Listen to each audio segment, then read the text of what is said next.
eradicate all evil. I shall follow your orders.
Good day, Lord Phaeton. Wanna be my research subject? Which? I would never turn down Lord Phaeton.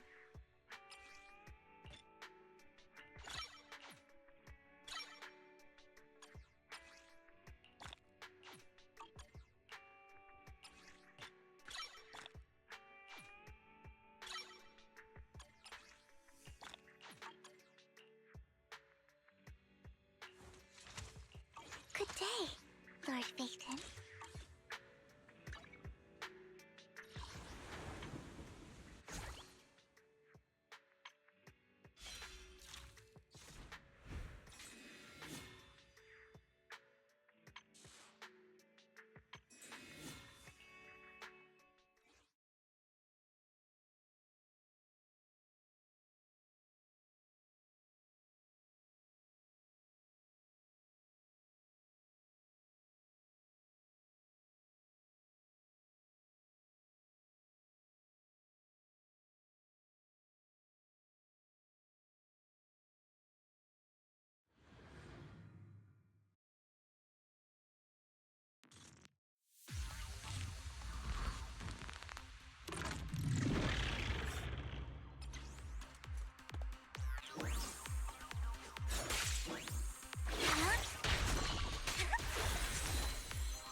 You better not get my dress dirty.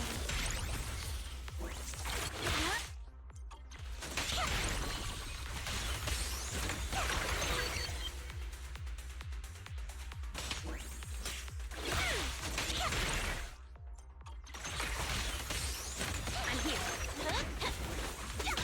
Oh my! How bold! Here I come!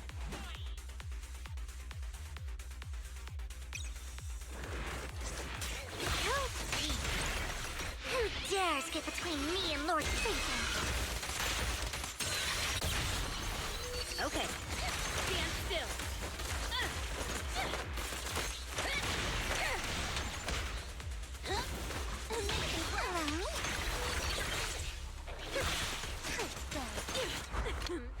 Commence demolition! Leave everything. Home run! I'm here. Oh, for Lord Phaeton! Don't.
Watch your blind spots.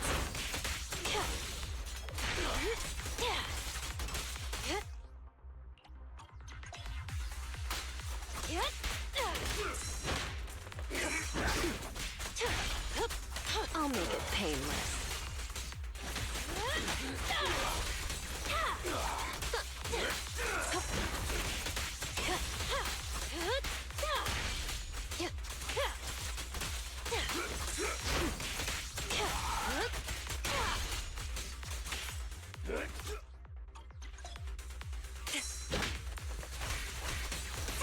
No escape.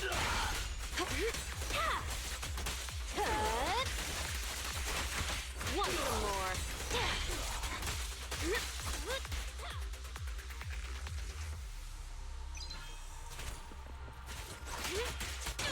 My... You asked for it!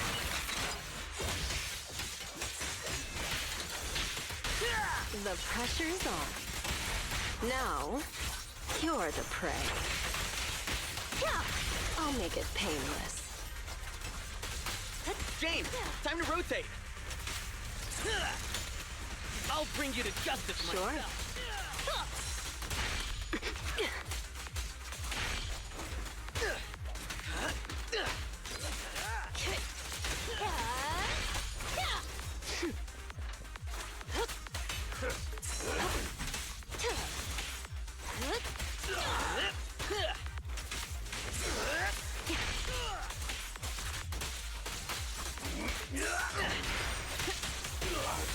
Hit him where it hurts. Set in position! Open your eyes! Let's rotate. No escape. You're under arrest!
Perfect teamwork.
Set in position.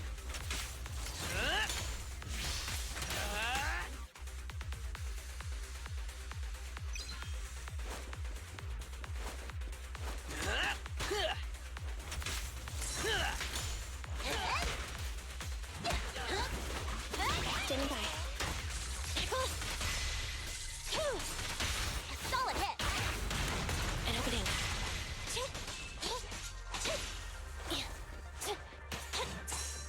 Neutralize. Great hit. Your crime won't be forgiven.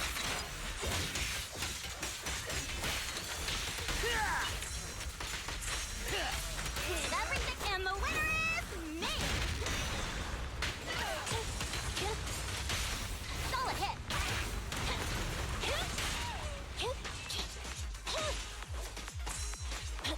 My turn. You're under arrest. There's both.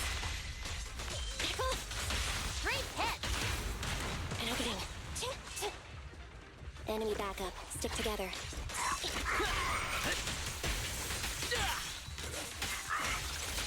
There's both.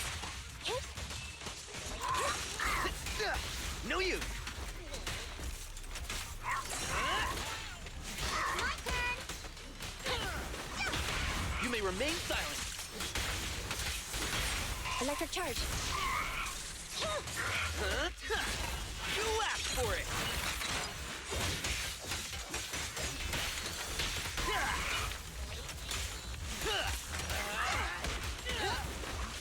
Copy that.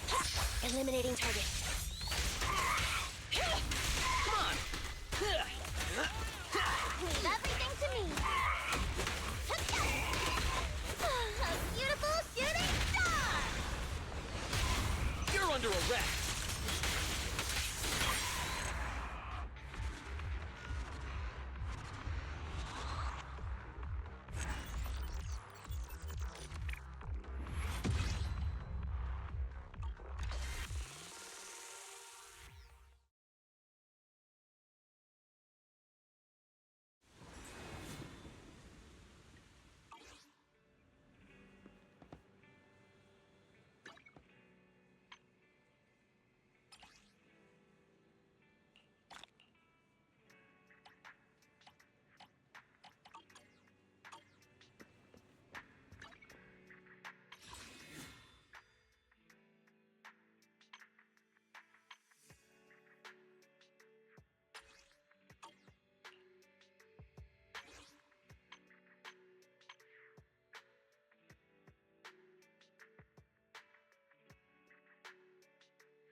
I got here, the other Lord Phaeton said you were resting on the couch and just let me in. I meant to keep you company while you slept, but then I dozed off myself. Ugh. I was going to sit here looking super cute, hands cupping my face. You know, like the #1 sleepy face I want to wake up to pose. I can't believe I ended up falling asleep myself.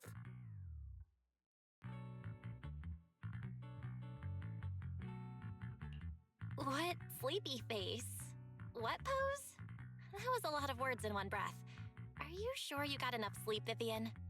No, Lord Phaeton. I was just worried that I had disturbed your rest. Just being able to see you sleeping peacefully is already the highlight of my day. No, my entire month. Though it is a bit late, but... Good morning, Lord Phaeton.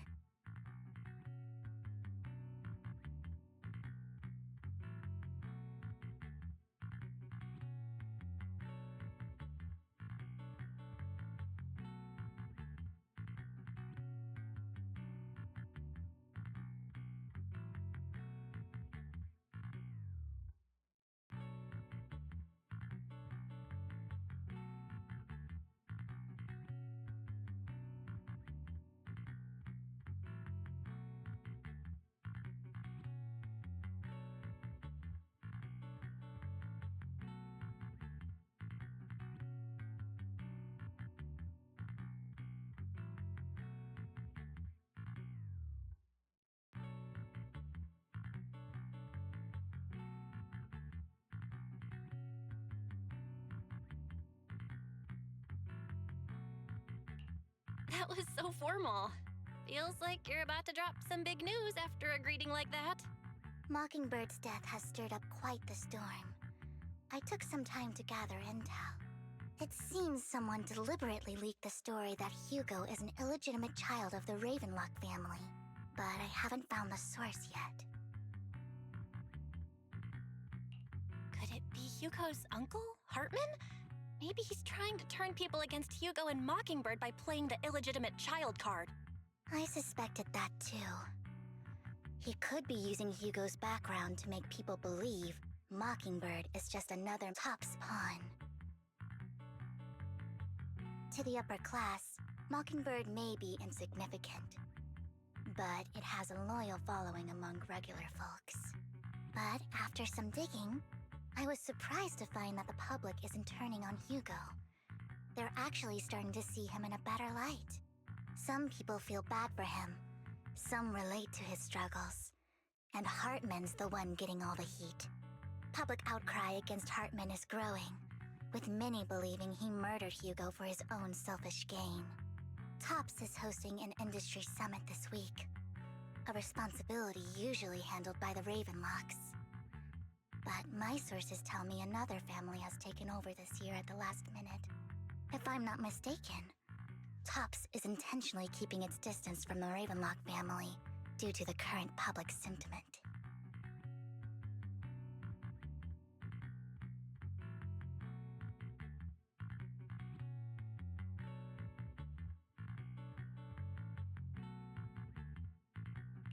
Is someone trying to take advantage of this to get rid of both Hartman and the Ravenlocks?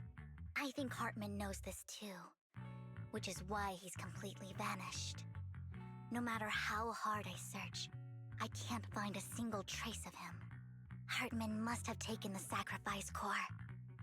Now that he holds this bargaining chip, he is definitely going to negotiate his way out of this with the Exaltists. Sorry for interrupting, Vivian, but I need a quick word with Belle. Oh, no problem at all. I'm sure you have important faith in matters to discuss. Take your time. I'll just be waiting outside. We can't make our guest wait outside. Belle and I will step out instead. Oh, don't mind me, Lord Phaeton. I wanted to browse the videotapes anyway. I'll be right here. Just let me know when you're done. Belle, Lycon's outside the video store. He knows Vivian is with us, so he's hesitant about coming in. He's stressing over what he did to Hugo in front of Vivian, but he really needs to talk to us. Maybe you should go speak with him first.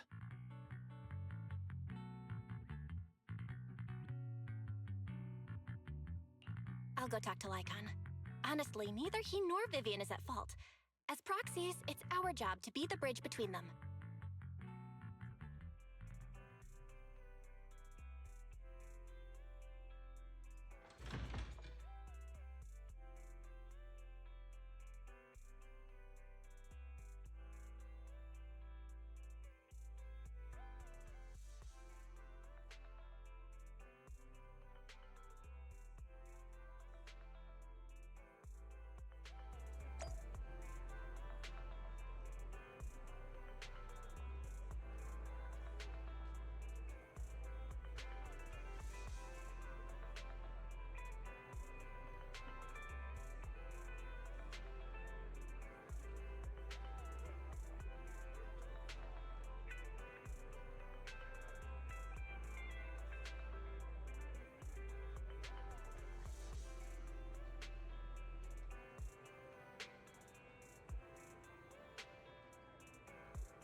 Good morning, Master Proxy.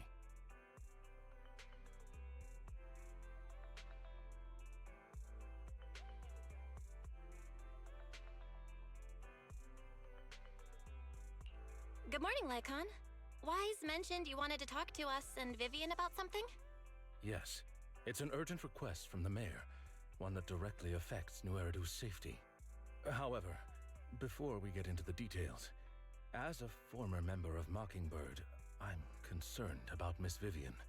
Hugo made many mistakes and betrayed the principles of Mockingbird, but I'm certain he didn't intend to put Miss Vivian or you in danger. I don't know Miss Vivian very well, and I was the one who took her companion's life.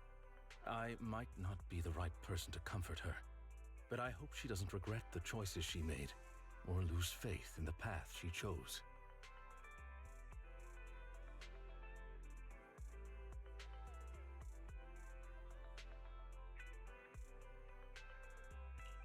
Vivian's doing just fine. She's actually been gathering intel and has a clear understanding of where things are headed. She might be tougher than you think. If you're really concerned, why not just talk to her directly? If you'd like to apologize, it should be face to face, right? That's reassuring to hear. I trust your judgment. You've always had a sharp eye for people. Would you mind coming in with me? I'd like to apologize to Miss Vivian in person.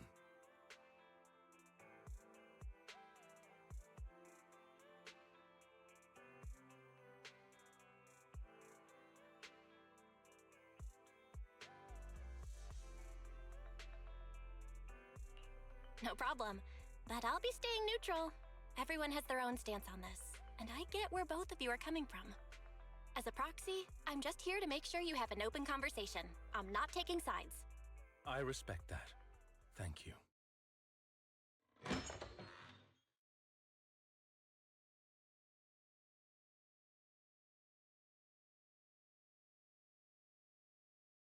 Miss Vivian, I'm very sorry about Hugo. You don't have to explain anything. I'm also part of Mockingbird. Mockingbird stands on more than just gain, so it won't fall when fortunes shift. Hugo had his fixations and ambitions. I also have things I must see through. I'm determined to get to the bottom of the Exaltus and the sacrifices. Miss Vivian, as a former member of Mockingbird, you have my deepest respect. You have my word, whatever comes next. I would never harm you or Master Proxy. As for Hugo, please, accept my condolences. Condolences? That's not necessary. Mockingbird has plenty of tricks up its sleeves. This isn't the kind of act that ends so easily. Wouldn't you agree? You're right.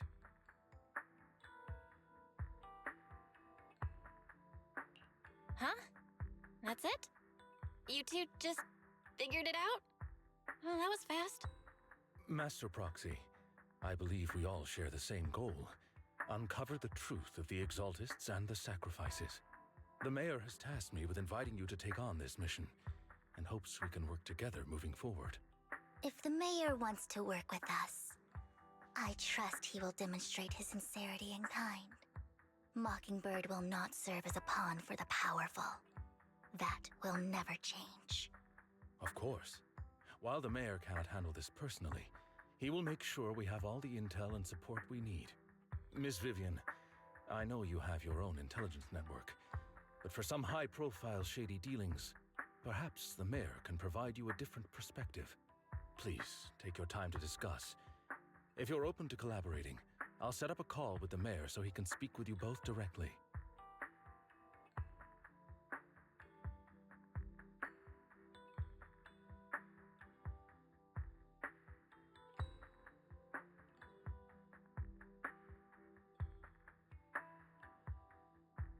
I need to discuss this with Wise and Vivian. With so many people involved in this, we need to be very careful. Of course, I completely understand. When you've made up your minds, you can find me at the Ballet Twins.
I'll connect the call to the mayor now. My dear friends, I'm glad you're willing to keep working with me. I'm truly sorry about what happened to Mr. Hugo Vlad. I didn't anticipate things would turn out this way. As mayor, I can't fully condone Mockingbird's actions, but personally, I had a lot of respect for Mr. Hugo Vlad. I looked further into Bringer's map. The sacrifices were created by an Exaltist named Landon, who was active in Janus Quarter.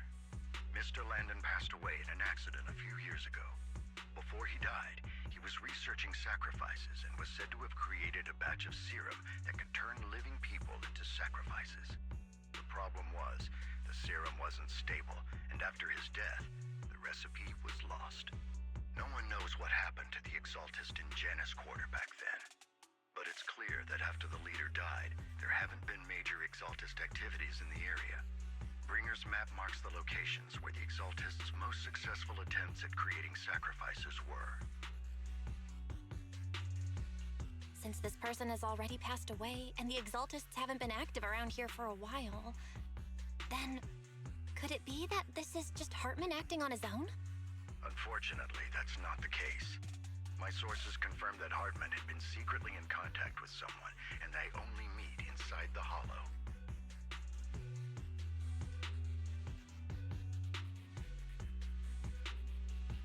Is it possible it's someone from TOPS? TOPS is a huge alliance of corporations. They wouldn't bother getting their hands dirty. Instead, they just sit back and reap the rewards. Everything Hartman is doing is to secure his place in TOPS and strengthen his power within the Ravenlock family. If my guess is correct, Hartman has gotten in touch with the remaining members of the Exaltists that used to follow Landon, helping them create new sacrifices.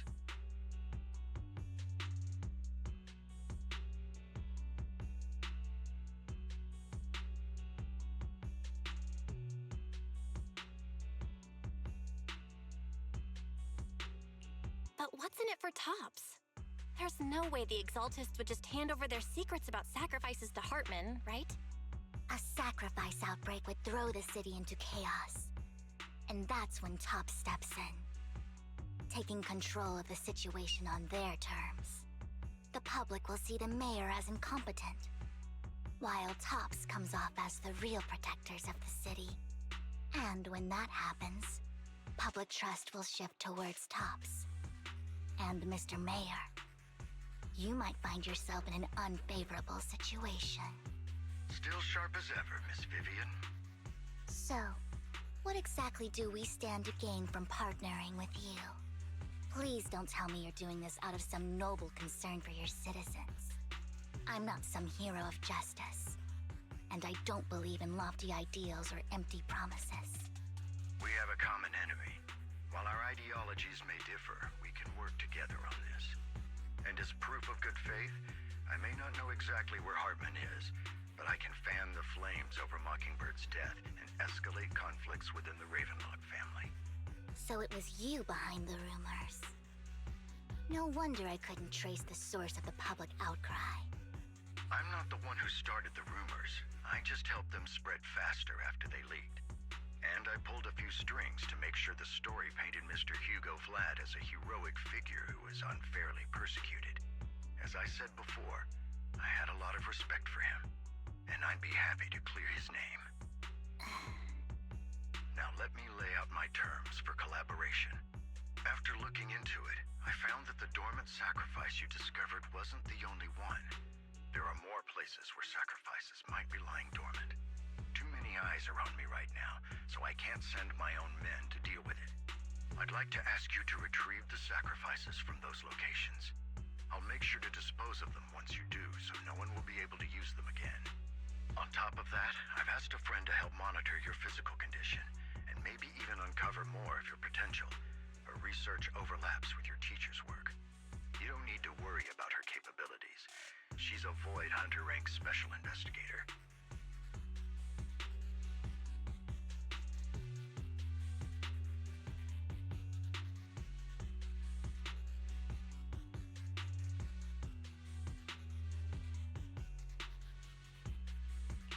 Really? A Void Hunter ranked special investigator is going to be assisting us? And she's involved in our teacher's research? That's right. She's heading to Janus Quarter for some business. I wanted to set up a formal meeting, but she declined. She prefers to assess things on her own, and will reach out when the time is right. She'll let you know the details then. So it looks like you both are on board with this commission and ready to help recover the sacrifices? Okay.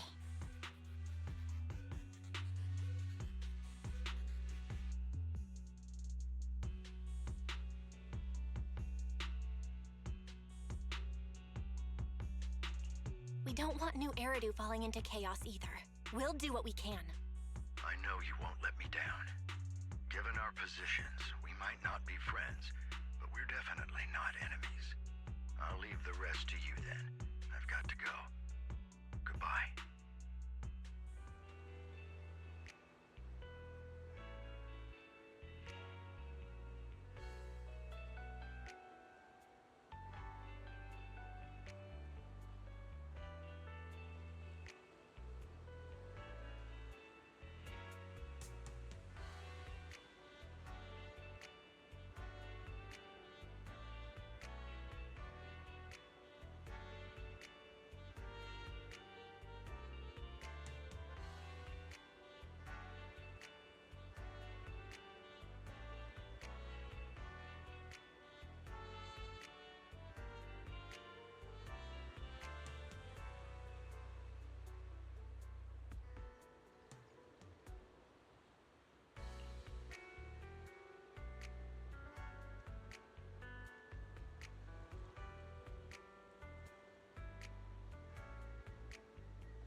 Eradicate all evil.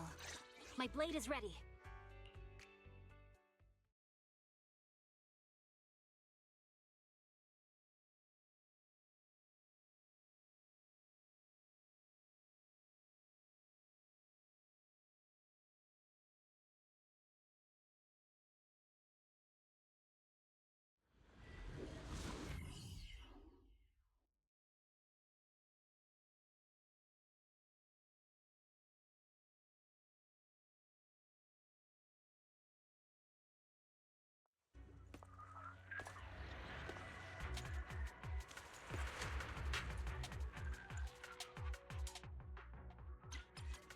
Lord Phaeton, thank you for trusting Mockingbird and me.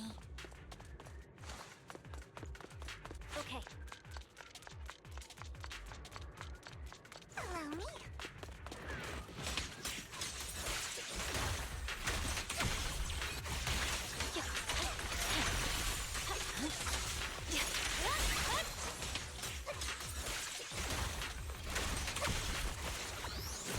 Don't touch me. Don't touch me. Has someone already taken the dormant sacrifice from here? Or did the Exaltus decide to relocate it? No. If these dormant sacrifices aren't handled carefully, they could awaken and turn against anyone nearby. She wouldn't risk moving them unless it was absolutely necessary. Did she realize the mayor was looking into this?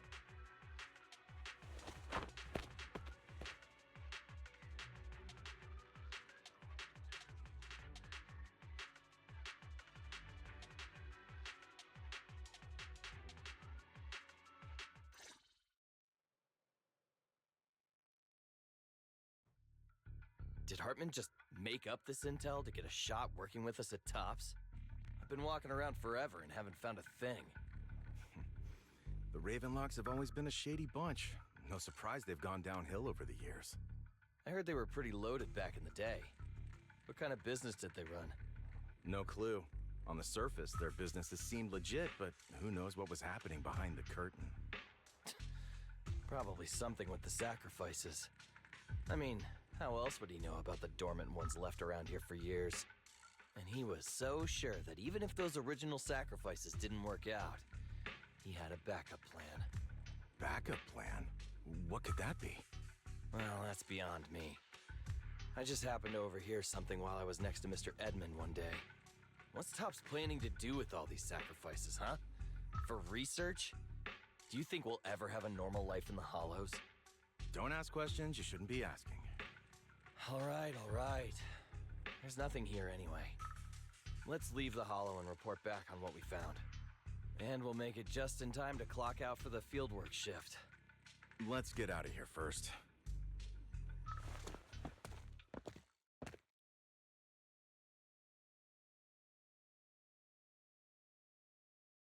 Hartman, that fool. He'll do anything to get into Tops, even if it means playing with fire. She's an Exaltist. Human lives have never mattered to her. The more people get dragged in, the greater the danger. Vivian, I've been dying to know, who is this she you keep mentioning? I apologize for losing my composure. Please don't mind me. The she I'm referring to is with the Exaltists. Someone I have a history with. That's why the moment I heard about the sacrifices, I felt compelled to uncover the truth. I never meant to hide anything from you. It's just that, for me, the Exaltists bring back painful memories. And I'm not ready to face them yet. So, Lord Phaeton, please give me a little more time. Once I've gathered my thoughts, I promise I'll tell you everything.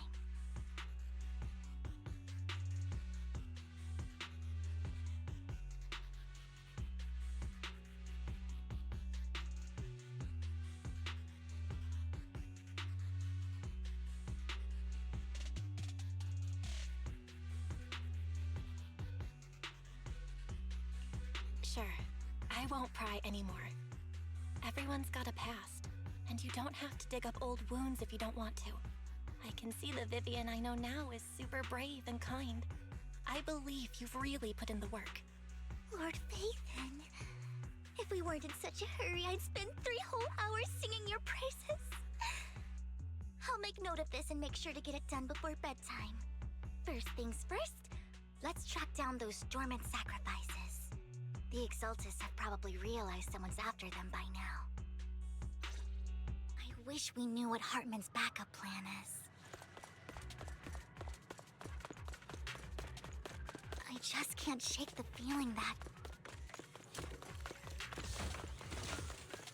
something bad is about to happen. Fine. My turn.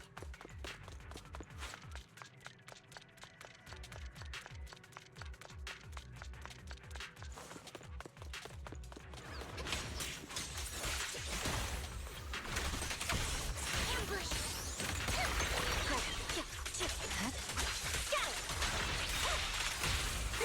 What's up?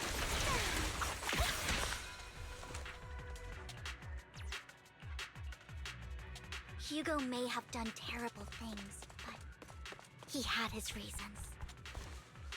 Fool. Mockingbird might be seen as the bad guys by a lot of people, but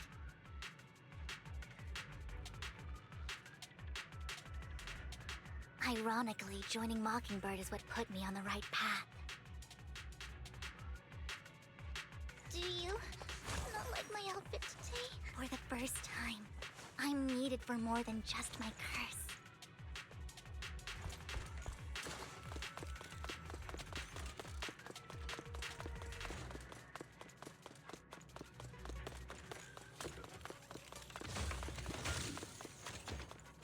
Don't touch me.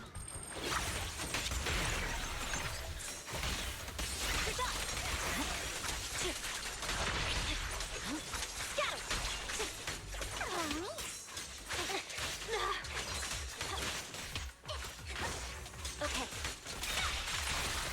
Nothing here either.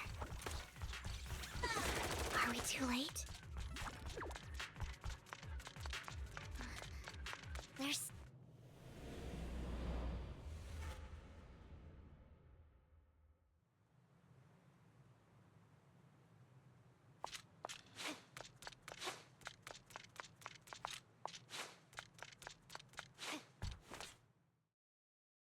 I knew it was you, Vivian.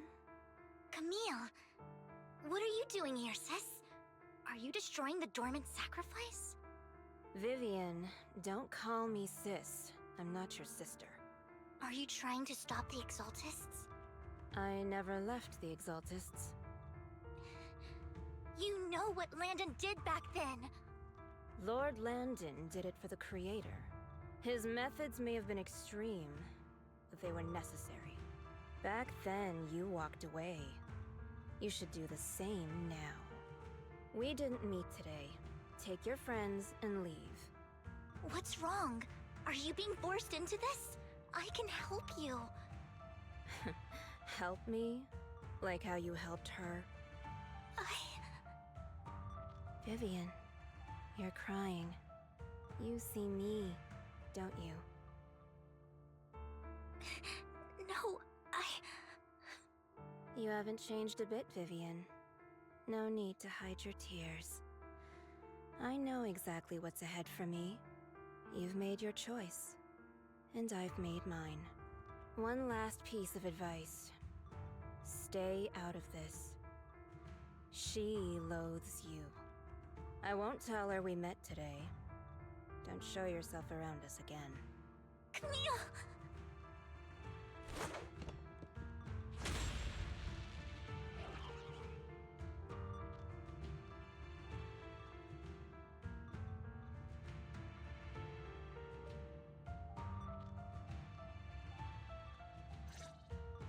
Lord Phaeton, watch out! I'll tell you what that was about later. It's over. Let's take care of the ethereals first.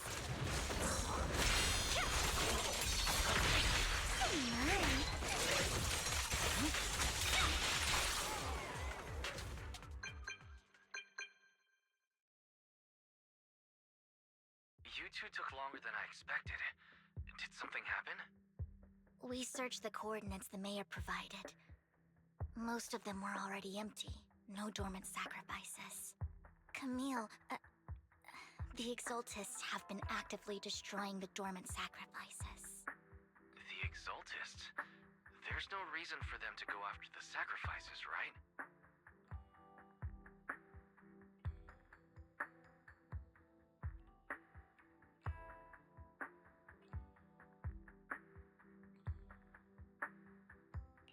Vivian is telling the truth. I saw it too. And one of them is someone I once knew.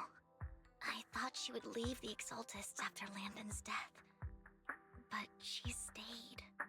Do you have a history with the Exaltists, Vivian? When I was a child, I stayed with the Exaltists for a while.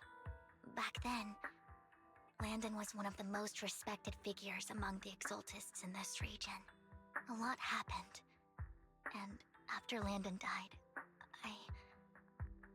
I left. I can't turn a blind eye to the sacrifices. I know all too well how many lives have been lost bringing them into existence. Ever since I learned a sacrifice had appeared in Janus Quarter, I haven't been able to stop worrying. I won't let history repeat itself. That's why I asked Hugo to investigate, starting with the Sacrifice Corps. Vivian. Please stop. I'm not looking for comfort. I'm just recounting the story for you to understand the situation. We've got bigger things to focus on. But when I do need comforting, I'll come straight to you. I hope you'll make time for me, Lord Phaeton. Just so you know, I'm not the easiest to console.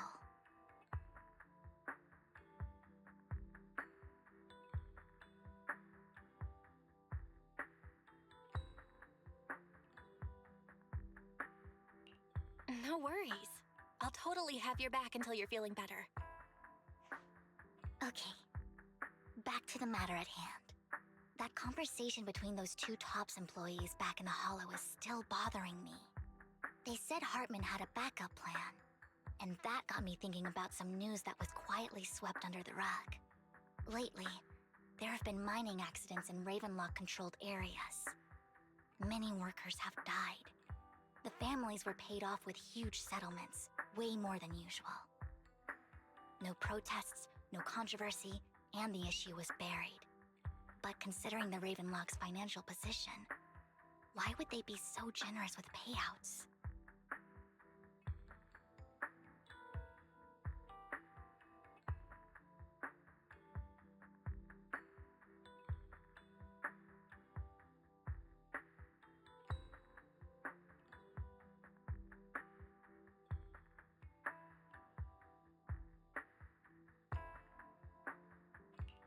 That sounds sketchy.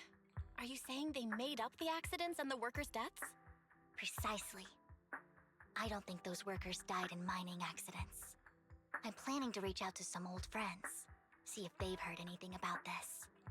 Do you have time, Lord Phaeton? My contacts are just near 6th Street. Care to join me?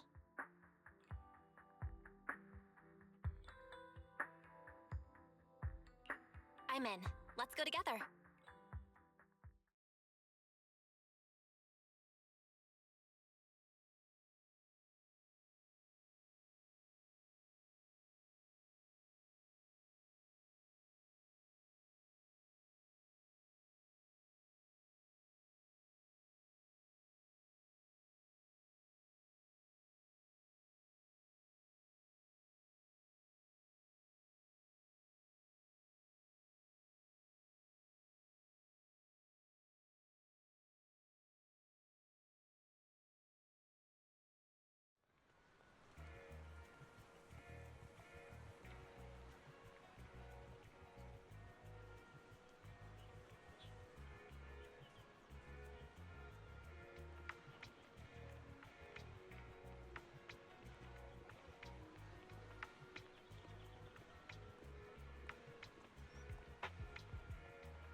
An old friend of mine said she has some new intel.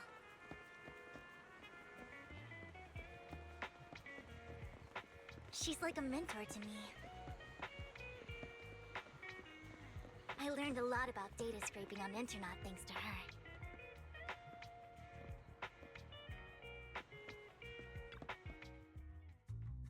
Rain! Long time no see. Yeah, it's been a while.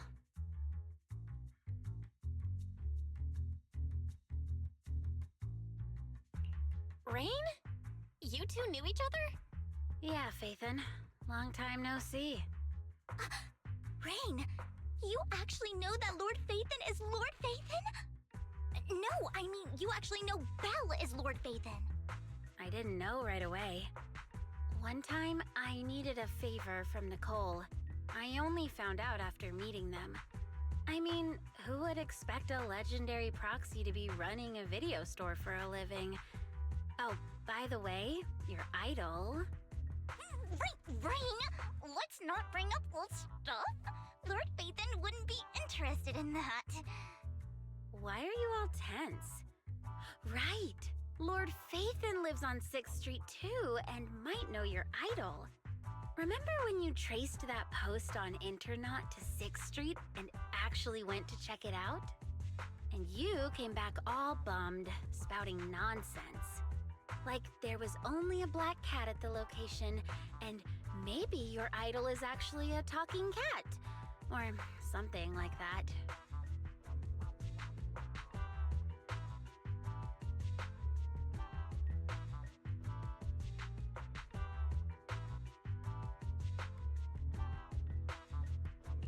I know that black cat. I'm always sneaking at snacks. Lord Phaeton, please, let's drop this topic.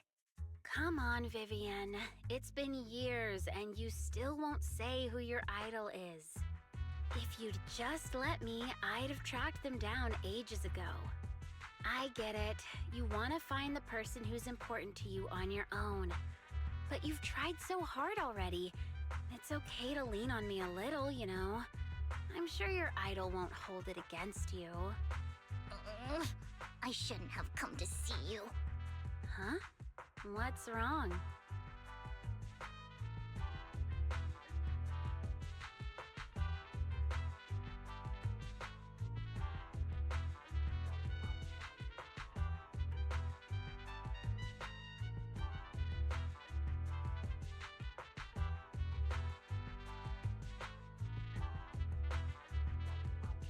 Hey, Rain. Vivian said you might have some new intel. So let's get to the important stuff first. All right, let's get down to business. Here's something I'm pretty sure about. The Ravenlock family's claim that those missing workers died in an accident? Don't buy it. The last signal from those workers was near the Hollow, then communication went dark. I think they were taken into the Hollow. And yesterday, I picked up that the Ravenlock family secretly hired some people to search the Hollow's perimeter. I caught a weird distress signal from someone and managed to track down the source. When I tried to reach out, the signal cut out completely. The last trace of the signal was near Lumina Square. Finding someone in real life isn't really my thing, so that's where you come in. Okay, we'll check things out. You just said this is something you're sure of. Do you have anything you're unsure about? I dug up some info online, and one thing stood out. A few days ago, there were some creepy sounds coming from an abandoned warehouse by the port. The place was locked up, so no one could see what was happening inside. Not sure if it's related to your search. If you don't find anything useful around here, it might be worth checking out. Well, that's all I have for you. Thank you, Rain. Don't get all emotional on me now. I'm just helping out a friend. This one's on the house. Consider it payback for the favor you did me last time. But if you still want to find your idol, hit me up. I've been curious for what... Alright, don't worry about it. I'll manage it myself. Stop being so nosy, Rain. Nosy? Nah, just professionally curious. What kind of person is worth all this searching, huh? But honestly, whoever they are in real life, they've become a part of you. You've come a long way in this search, Vivian. I much prefer the person you are now. So if you find this person, don't chicken out. Go meet them. People will appreciate you for who you are. Rain. I might not care about the real world or what it'll be like, but I hope everyone I know can live a good life. I'm counting on you to save the world, guys.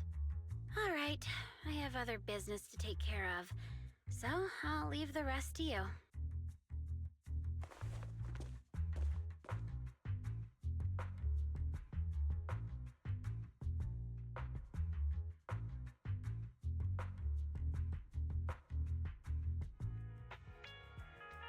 Lord Phaeton, please pay no mind to what Rain said.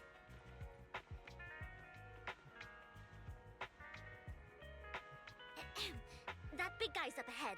Let's hurry.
Don't take me back, please.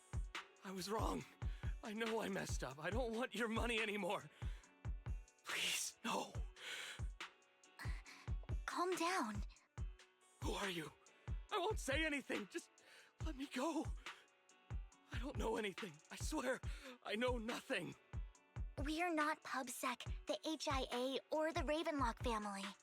We won't force you into anything. There's no need to be afraid. What do you want from me then?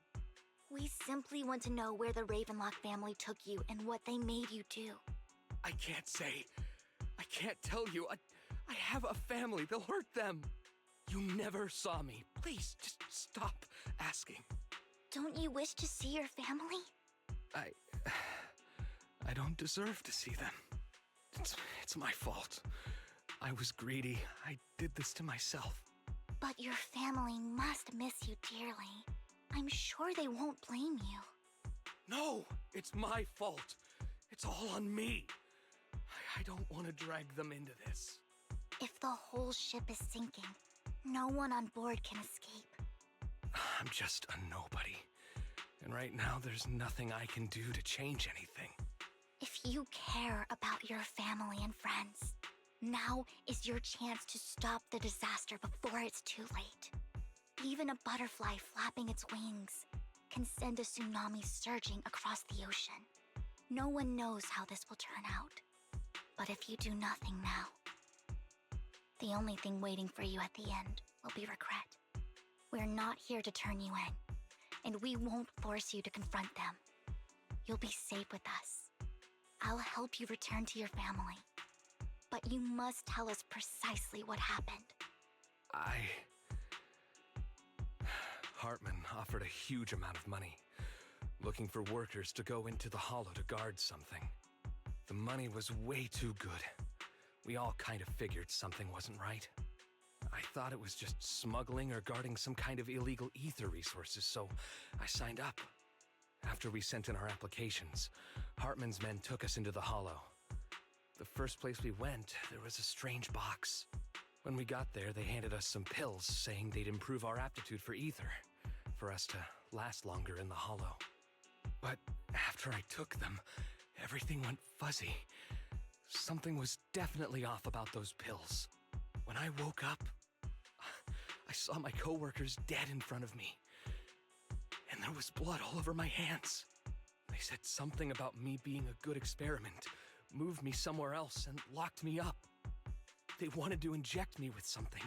I got scared and didn't know what was gonna happen. But then a blonde guy found me, gave me a carrot, and let me go. So I escaped. I didn't want to kill anyone. I don't know. It wasn't your fault that your coworkers died. You were just a tool in their hands. Do you remember the place they first took you? Do you know what was in that box? I only remember the first place was like a rooftop. I think it was on top of a tall building. What exactly was in that box? I can't remember. I'm not lying. Those pills they gave us, they make you hallucinate. I took just one and my mind felt like it wasn't my own.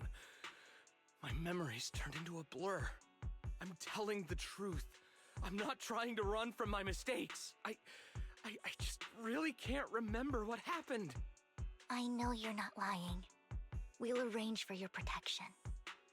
You can rest easy and recover, and your family won't be dragged into this. Once this is all over, you will be able to reunite with them.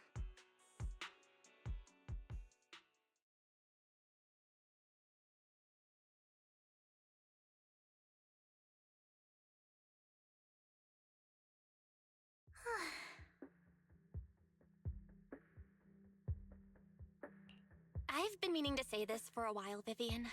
You're just so calm and decisive when things get tough. Totally different from the impression you gave me at first.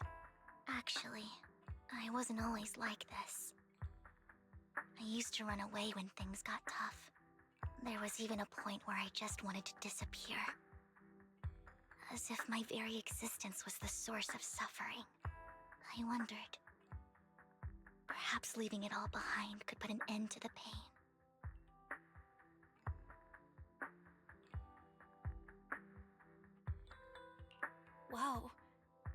hard to imagine you like that. I mean, you had this super intimidating vibe when we first met. Well, I was on a mission at the auction when we first met. And just as Rain said, I've come a long way from who I used to be.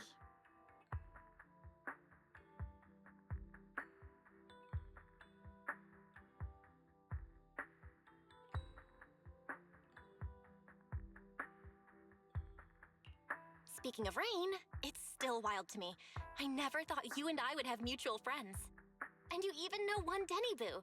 Can you believe we might have passed each other so many times without even realizing it? Enough about me. Tell me more about you, Lord Phaeton. Where have you been? And what have you experienced? Looking back, I feel like I've been through a lot lately. My brother and I even lost our Phaeton account. Oh, everything started when the Cunning Hares took something from the Red Fang gang.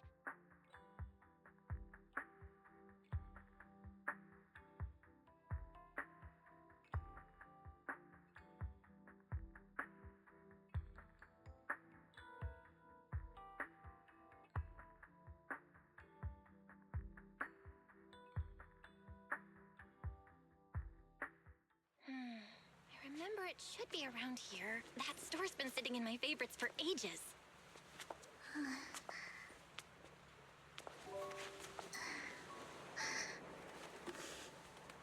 Lord Phaeton! Huh? What's up? I've seen that black cat on 6th Street. That harmonica in the outer ring you mentioned. I've heard it before, too. I've even been to the monument outside Hollow Zero. But none of that was a coincidence. It was me.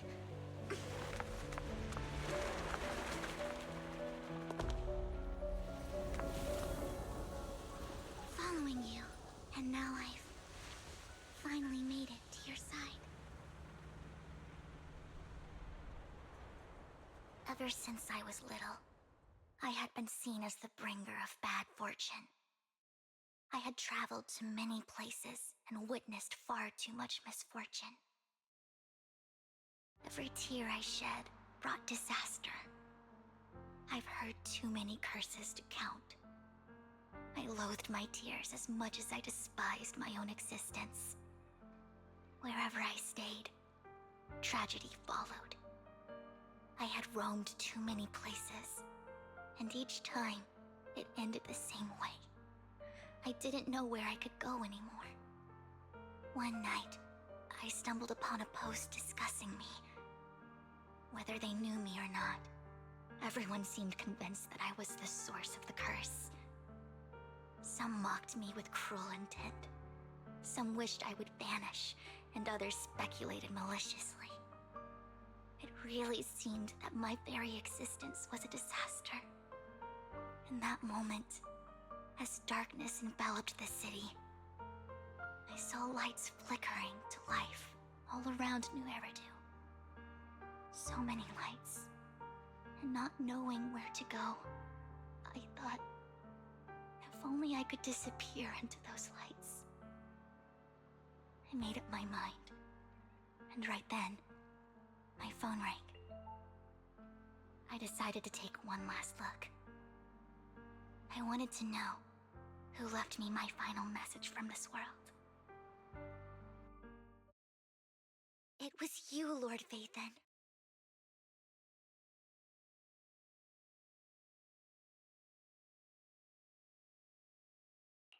Wait, really? Me? Yes. And I checked with the other Lord Phaeton. You were the one using the account at that time. But I know you probably don't remember it. After all, it was just an ordinary day, with an ordinary post and meaningless comments online. But for me, it was the night I finally realized where I could go. I wanted to walk the paths you had walked, see the sights you had seen. And then, one day, share it all with you, face to face.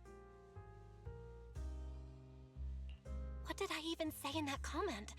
I can't remember off the top of my head.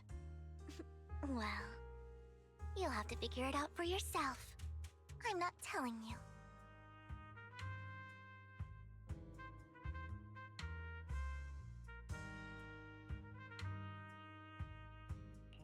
Huh? No! So, Lord Vathan, thank you.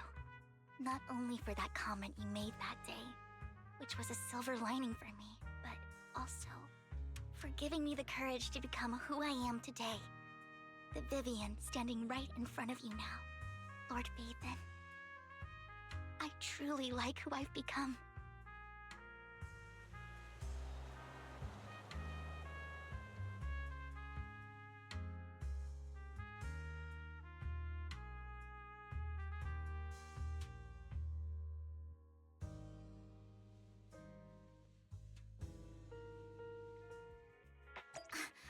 Lycon just sent a message. There's an update.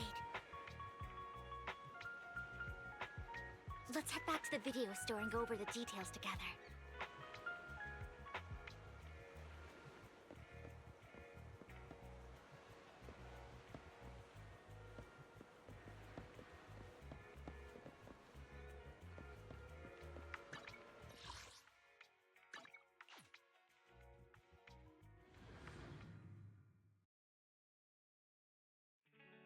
Vel, you're back.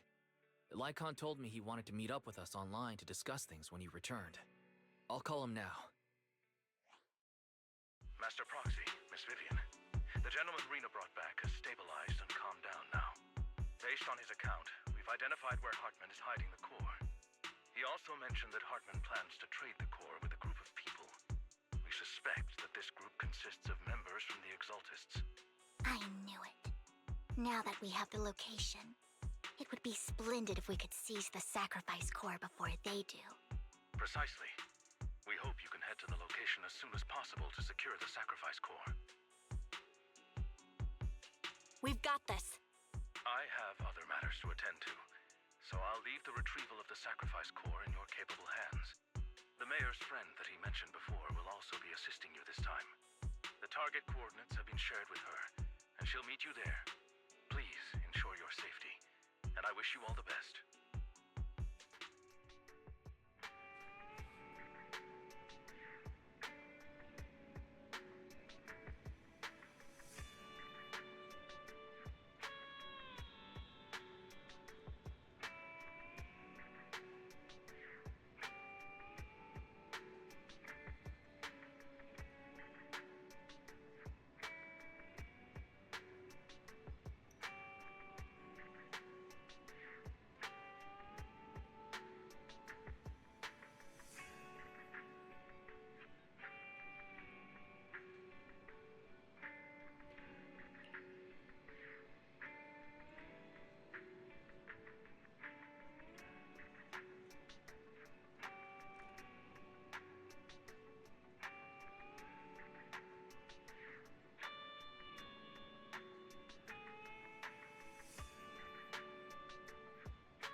This is the path I follow. My blade is ready.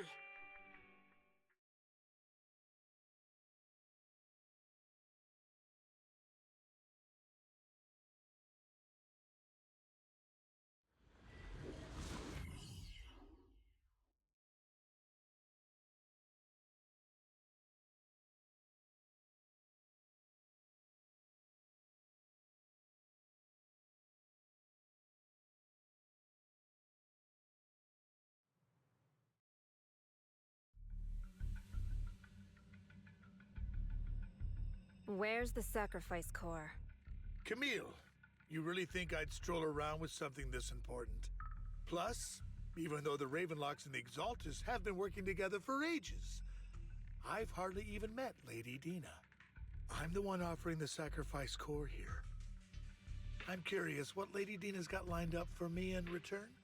I'm just here to verify that the core you mentioned is real. Once that's sorted, Lady Dina will give you a proper response. Our partnership isn't just talk. We need to be sure you have what we need before moving forward. Sure thing. I'll take you to where I keep the core. Once you verify it's legit, have Lady Dina come over. We'll lay everything on the table face to face. All right, lead the way.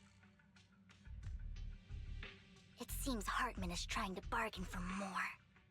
What a greedy and insatiable man. It's just that... why would they only send Camille for something as important as the sacrifice core? And I can't shake the feeling that Camille doesn't want Hartman and Dina to meet. Why is that?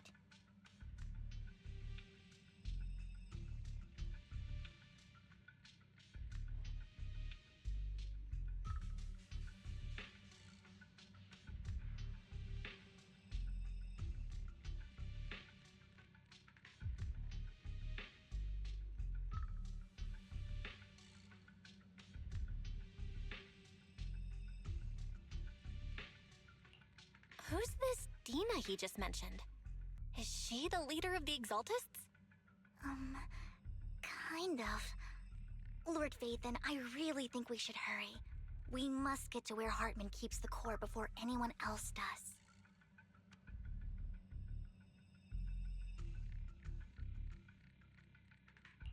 I've got a shortcut planned, but there are gonna be ethereals along the way.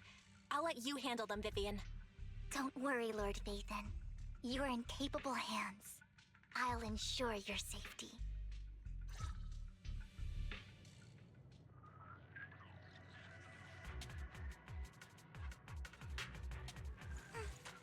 Weather's nice now that the rain clouds have been chased off.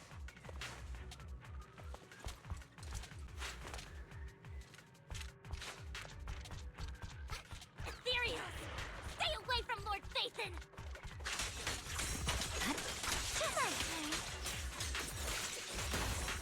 Okay.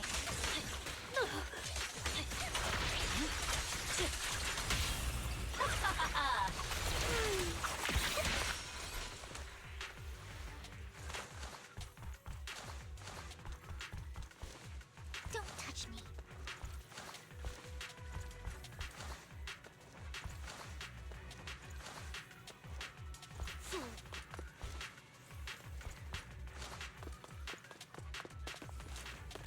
Looks like Hartman's trying to negotiate for more leverage.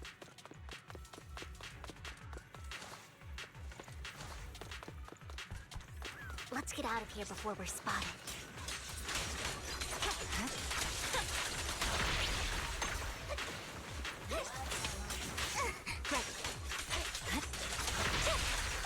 Let's keep moving, Lord Phaeton.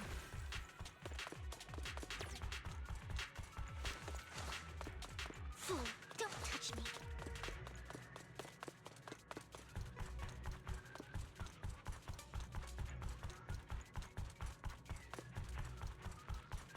Fool.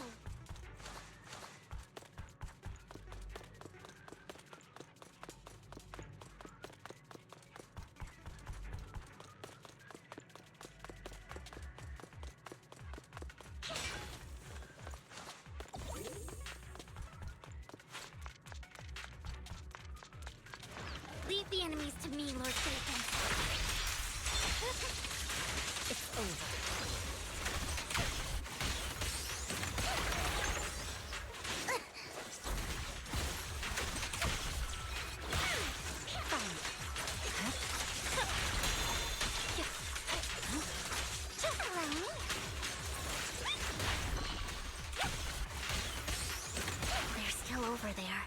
Looks like they're arguing.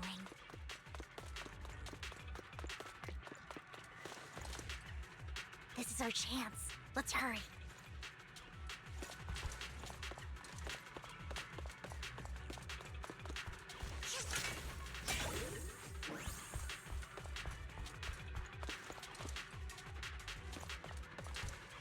No matter who has the sacrifice core, Hartman or the Exaltists, it would be really dangerous.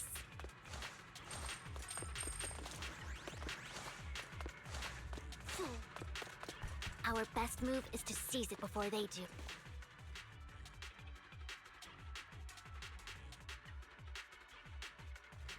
Hand over what's in the box. Or we do this the hard way. Let's hurry and secure the sacrifice core.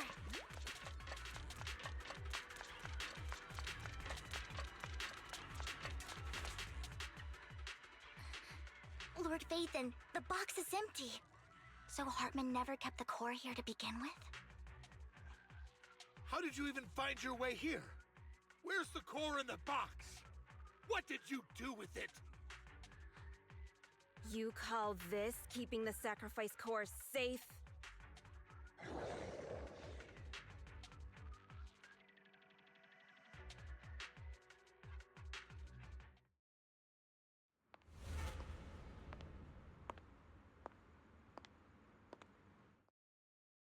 Vivian, it's been ages. Dina! Oh my, you actually remember me. So sweet. Look at you, thriving. I thought you'd totally forgotten about our past. So, tell me, do you ever dream about the people you've killed? Are they crying in your head all night? Back then, I had no idea. You had no idea? While you were soaking up all that love from Daddy and everyone else, you had no idea what was going on? I wasn't... Lady Dina, Miss Vivian didn't actually... Camille, when did I say you could meet up with Hartman today? I just wanted to make sure the sacrifice core is legit. I was worried Hartman might try to pull a fast one on us. Really? So loyal. I thought you'd be more like the old days. Just a few words from Vivian, and you'd be plotting my demise. Just like what you did with Father. I won't, Lady Dina. Don't even think about betraying me, Camille. You owe me for what went down back then. However, I do understand your worries. This core, it's fake. No way! I got this straight from Hugo! It can't be fake! How can you just claim it's fake without any proof? Ugh, seriously?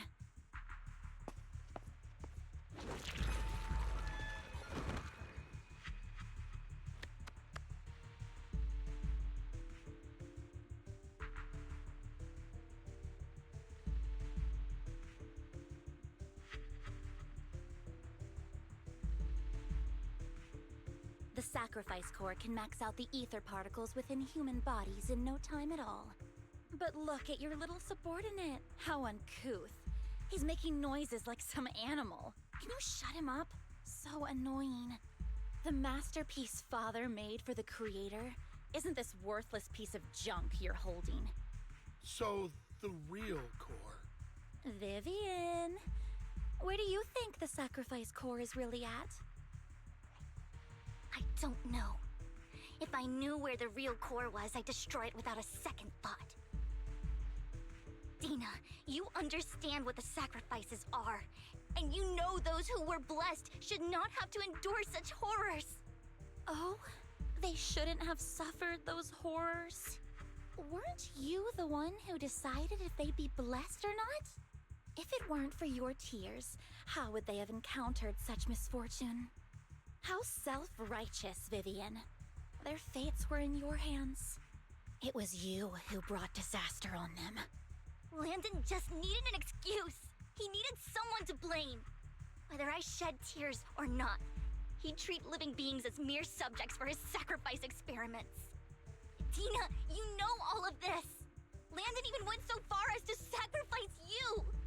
Shut up, shut up, shut up! Father did it for his great cause! Vivian, why do you always mess everything up for me? Everything! You did it before, and now again! You just had to ruin my plan! I was so close to fulfilling Father's last wish! If you don't give me the sacrifice core, be prepared to become food for the ethereals. I told you I don't have the sacrifice core. Otherwise, I would have destroyed it already. Lord Phaeton, find the right moment to retreat. She can be quite unpredictable when her temper flares. Oh, really? You don't have it? Then I suppose there isn't a reason to keep you alive.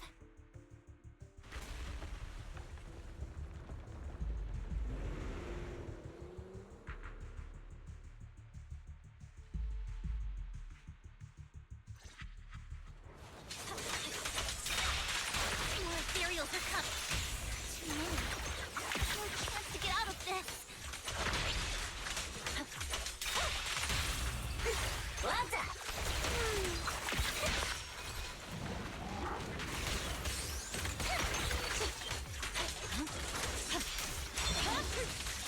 Better not get my foot.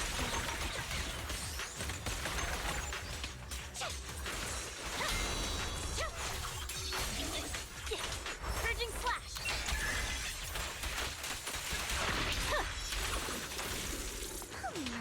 Stay away from Lord Phaeton!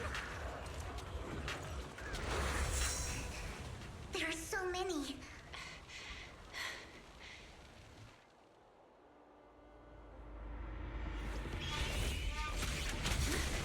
It's ink.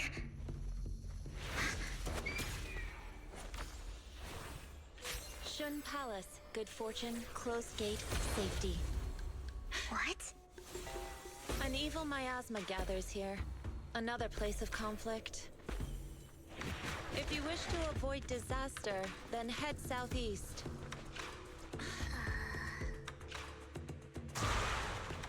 Now! Thank you.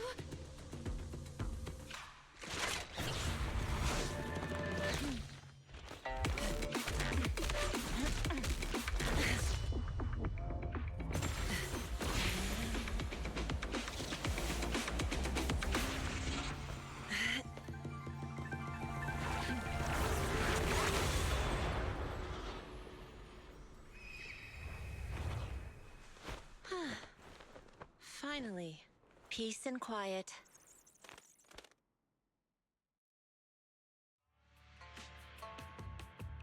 You must be Belle, right? Mayflower mentioned a special partner might need my help.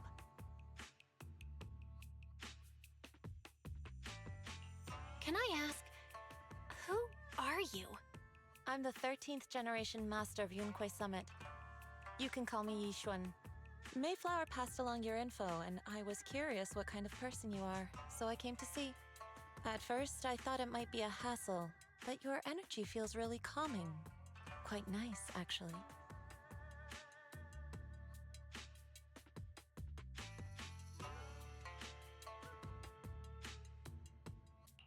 Oh, so you're the investigator the mayor talked about. Yes. He also asked me to be your temporary teacher and offer you a bit of guidance.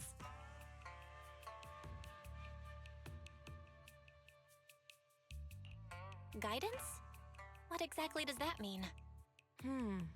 Unfortunately, this isn't the right time or place to talk.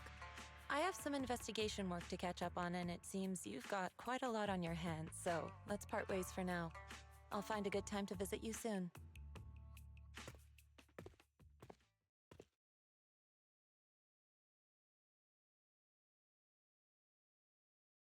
I'm so sorry, Lord Phaeton. I'm just not feeling very well.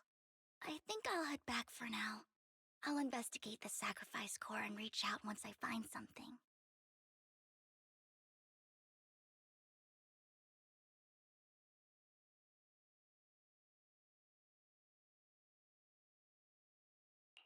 You definitely need some rest. Let's get out of the hollow.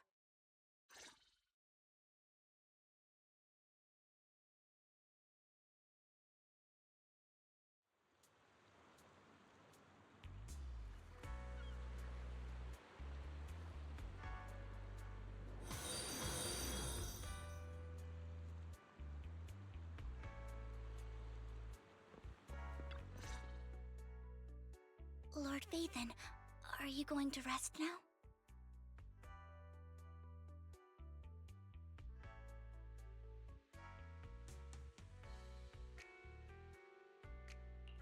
I'm not in a hurry to get back.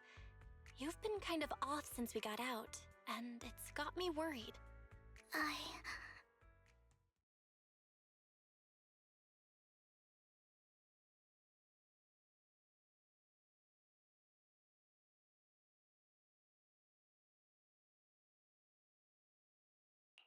If something's bugging you, just spill it if you want to. I'm a pretty good listener, you know. I didn't mean to keep my past from you, Lord Phaeton. When I was little, people thought I brought misfortune, so no matter where I went, no one wanted me around for long. Then, one day, Landon adopted me and brought me to the Exaltists. There, I met Dina, who was so kind to me, treating me like a dear sister. She told me her father, Landon, was a great man who'd one day make everyone stop fearing the Hollows, so all life could live freely inside and outside of them. Dina helped Landon pick people for the blessing, and everyone in the Exaltists respected her greatly. Those who received the blessing would have a better ether aptitude, allowing them to enter the Hollow freely without fear of sudden disaster. Back then, Dina would chat with me every day, always about the Exaltists and her father. But things between us shifted when Landon asked me to step in for Dina. Landon told me I didn't only bring misfortune, and that if I listened to him, I could actually help people. After that, he'd take me to meet people, and if I shed tears, he'd give them a blessing medicine. Those who got the blessing could dodge calamities. At first, I was ecstatic, thinking I could help others.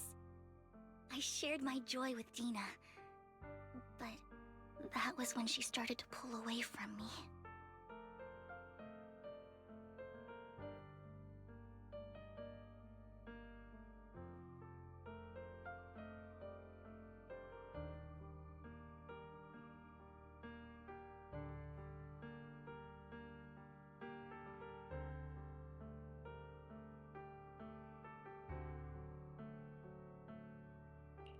The blessing medicine. Please tell me that wasn't the sacrifice serum Bringer had? Yes, to be precise, it was an early version of the sacrifice serum. Landon's medicine wasn't stable. The medicine Landon developed could boost abilities quickly, but also sped up the development of ether corruption. In the end, most people turned into ethereals, and a few became sacrifices, losing all human consciousness. The ethereals were killed while the sacrifices were given to the higher-ups of the Exaltists. The Exaltists wanted the sacrifices to hold human consciousness, so Landon's medicine was seen as a failure, and he gradually lost influence within the Exaltists. One day, I saw Dina, and tears streamed down my face. In a bid to save his reputation, Landon decided to let his own daughter receive the blessing. I had always thought that getting the blessing was a good thing, until I saw terror in Dina's eyes that day. That evening, I broke Landon's rules for the first time, and followed him out of the Exaltist's residence. I trailed him to the Hollow, where I witnessed someone who had been blessed becoming corrupted. In the end, that person became an ethereal. Then, without hesitation, Landon killed him. Before Landon returned, I went back to the residence and snuck into his study. And there, I uncovered the truths I just told you. And just a few days later, it was time for Dina to be blessed. I wanted to save her and stop anyone else from getting deceived. So, that day, I told everyone present that Landon should be the one to receive the blessing, not Dina. At first, Landon argued, and no one believed me. But, in front of them all, I looked at him and let my tears fall.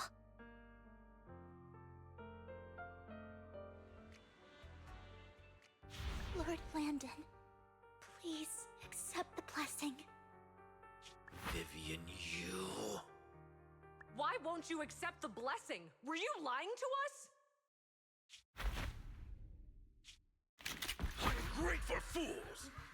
have no use anymore! Liar! Run! Run! Dina! Dina, wake up! We have to go! Vivian? What's happening? Listen to me. Lord Landon's so-called blessing isn't...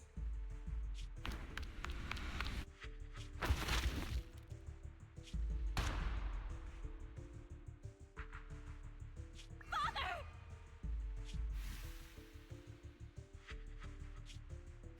No, I was just... Mom, I want to go home. It's got nothing to do with us. This is just what happens when you don't accept the blessing. Vivian, was this you? Dina, I just didn't want you to accept the blessing. Everyone who does ends up... I just don't want to lose my father. You knew? If you knew what he's done, you... He's my father. He's all I have. Stop being self-righteous, Vivian. You only ever bring misfortune.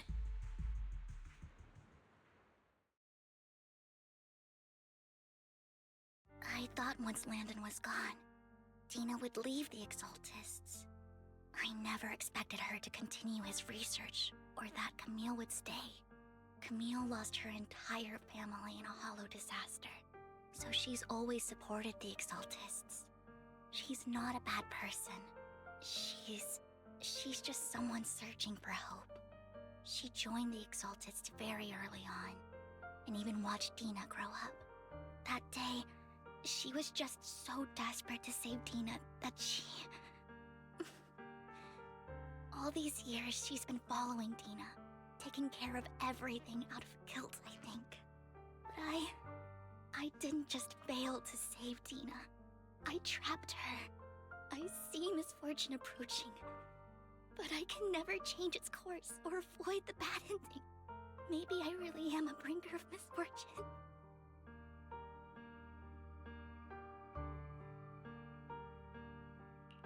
No way. You're not the one bringing bad luck. Whatever went down with the Exaltists, Landon used you. As for Dina and Camille, they know the truth, and they just made their choices. The Hollows and the disasters they caused took more than just their loved ones. But not all survivors cling to obsession and hatred like they do. Lord Phaeton. You need to believe in yourself. You're currently resolving the sacrifice crisis with your own effort. I remember you saying you really like yourself now. So what's changed? Yes, that'll always be true. Thank you for listening to my story today. Years have gone by, but I've never had the courage to face all this. Maybe Dina and I were meant to meet today, so I could finally spill it all out. It lightens my heart a little. Lord Phaeton, you truly are a wonderful listener. Whenever you're feeling down, don't hesitate to come to me. I will. It's been such a long day. You must be exhausted. I'll track down the location of the sacrifice core and let you know what I find. Good night, Lord Phaeton.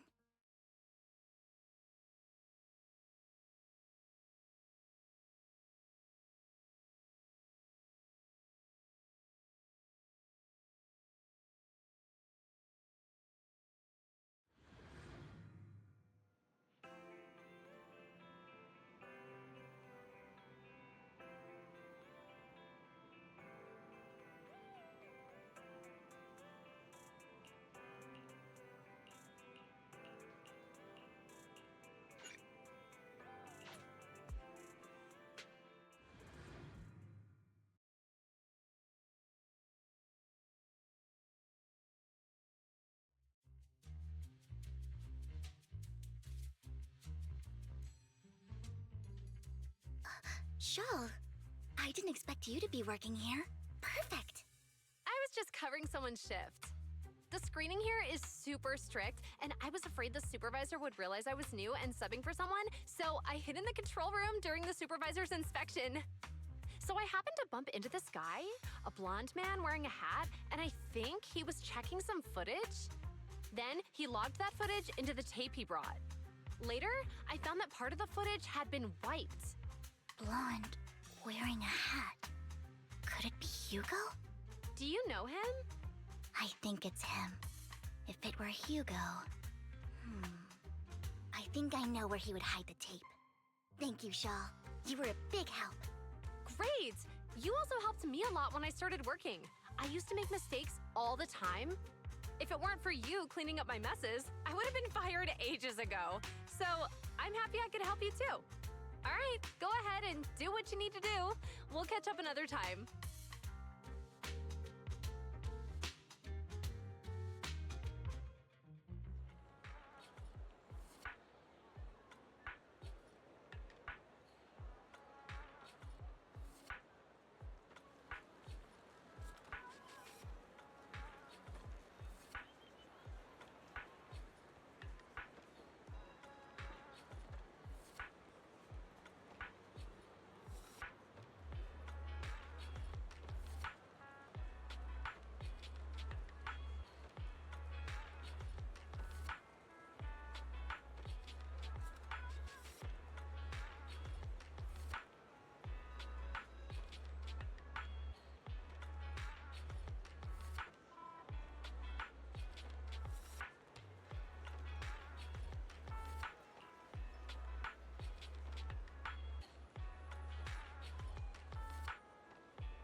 If I'm not mistaken, you and Vivian share the same goal. Silence is no good for negotiation. I just don't want Dina to reach a point of no return. Hasn't she already reached that point with what she's doing? The formula for the Landon serum was lost, but a batch survived, and Dina was able to develop a substance that can be used for mind control. She's trying to combine the two to make sacrifices that would obey human commands. If the dormant sacrifice and the remaining Landon serum are destroyed, we can put an end to this. Dina's concoction can't create sacrifices on its own. And the sacrifice core? That belongs to the creator, not her. Although I find Landon's methods despicable, I can't deny that the Exaltists and the creator are leading us in the right direction. I just don't want Dina to spend her life trapped by her father's mistakes. I mean, no offense, but I find your protectiveness rather weird. I will confirm the location of the dormant sacrifice and find the chance to relay the information to you. I do not want any of my people to be going into danger. As for the sacrifice core, I can only guarantee that it will not fall into her hands. As for how things will ultimately play out, the creator will guide me.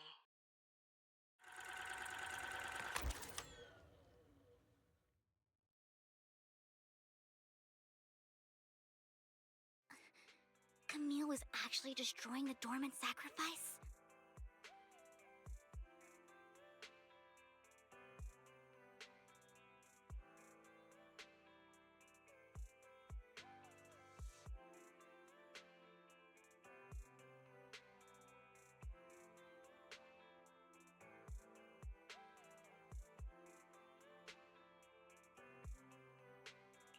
Now Camille's actions make sense. But why did Hugo never tell us? Hugo... he... Belle, Lycon said there's something urgent he needs to discuss with us right now.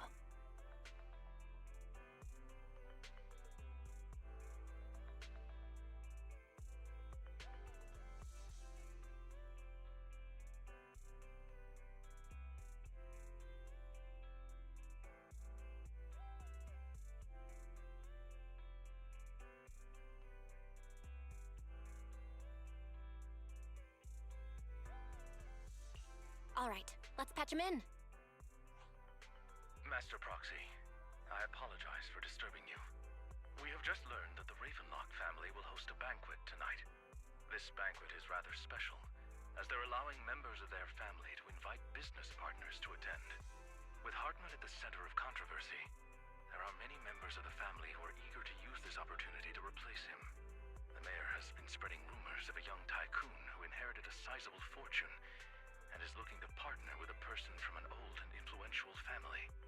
This information has lured a young man named Burton from the Ravenlock family. So, you want me to pose as this tycoon and use Burton to infiltrate the banquet? Correct. And Hartman's study is also located within the venue. I see.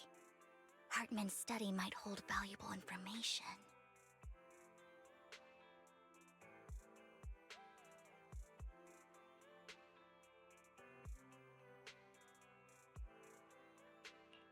So, what should I do?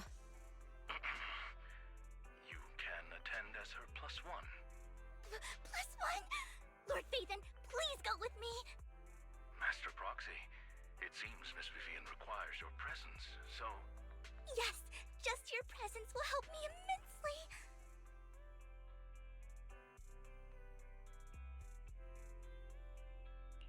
All right, then let's go together. I'll send you the time and place for the meeting with Burton. If you encounter any danger, please evacuate immediately or contact me for backup. I hope everything goes well for you tonight.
Miss Banshee, I believe I've shown you my sincerity.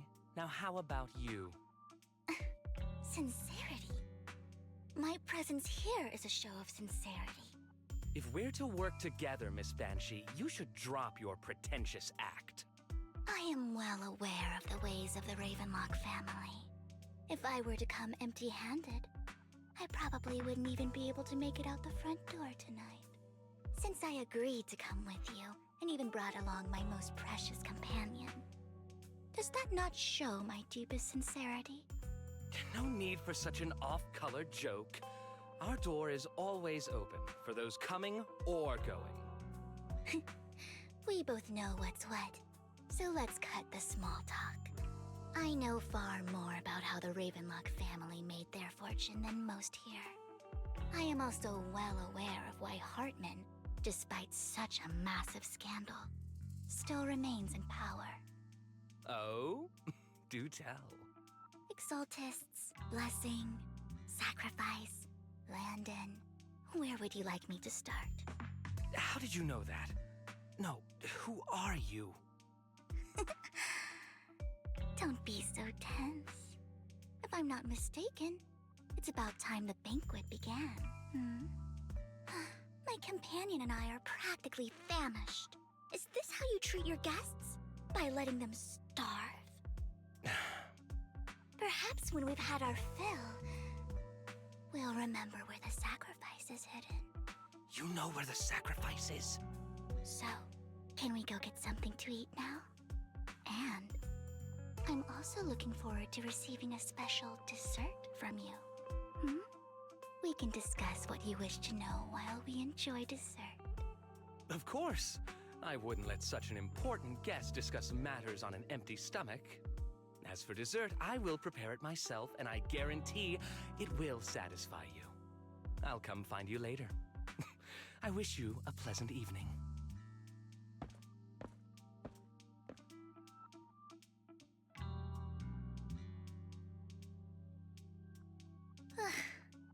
These kinds of people are exhausting to deal with. I really don't know how Hugo used to put up with it.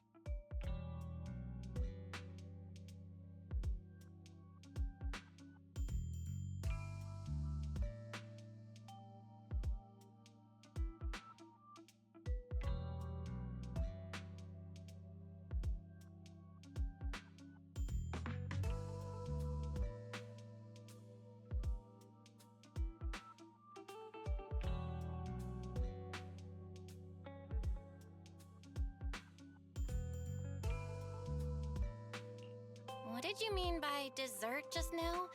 I couldn't really follow.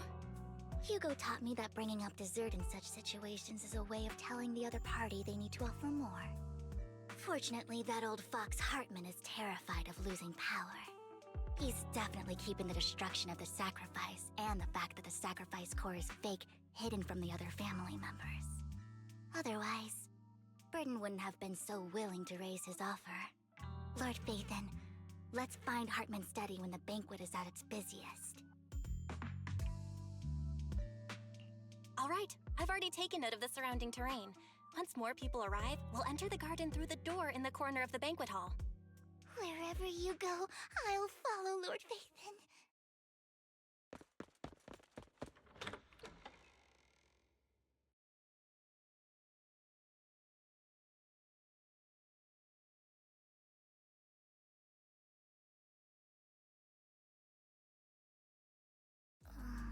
Isn't this going a bit too well?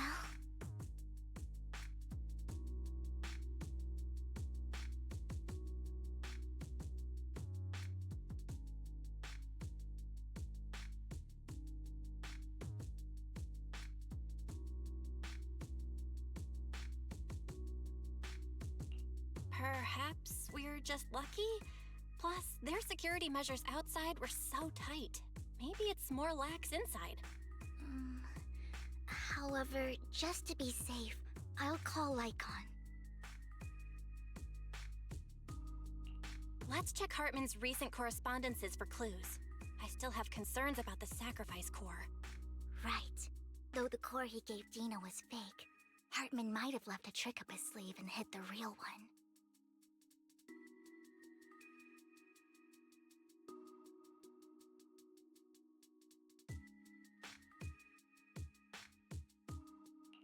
Then let's split up.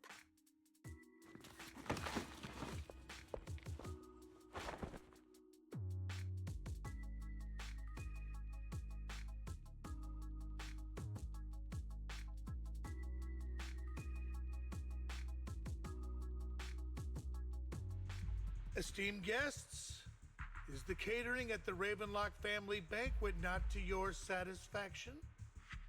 So much so that these two distinguished guests felt the need to come to my humble office to scavenge for food.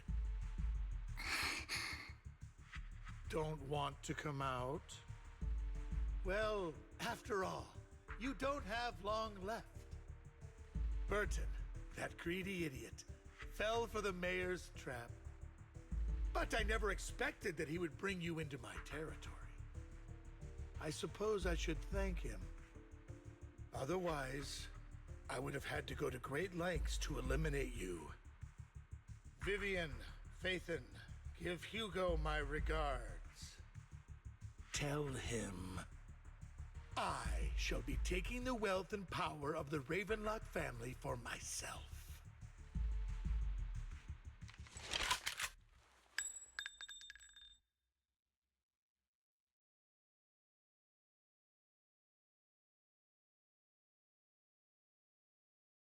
The bullet? How? Dear uncle, why must we be so distant with one another?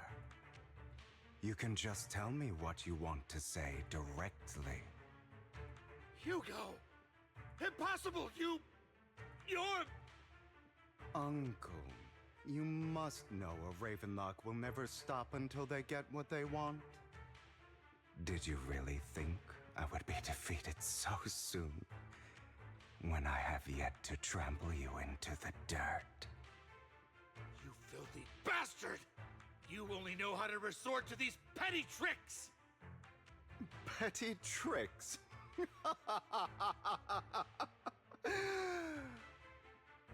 Perhaps you'd like to know what I managed to accomplish using this faked death of mine.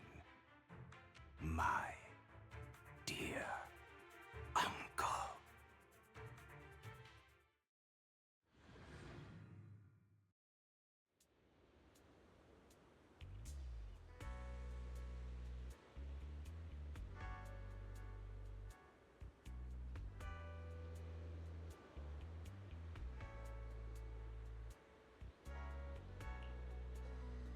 Faking my own death.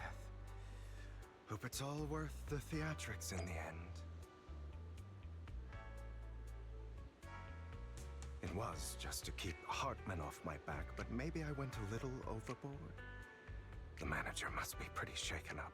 I should apologize at some point.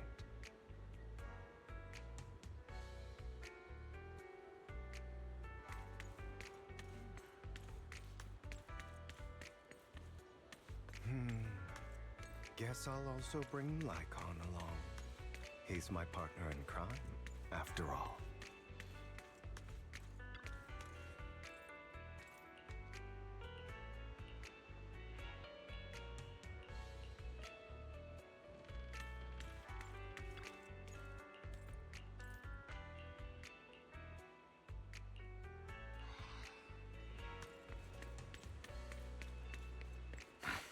You're late. So strict. Spare me a moment to catch my breath, will you? You're taking longer to rest than I expected. Lycon, you think too highly of my physical capabilities. Well, thank you for your cooperation.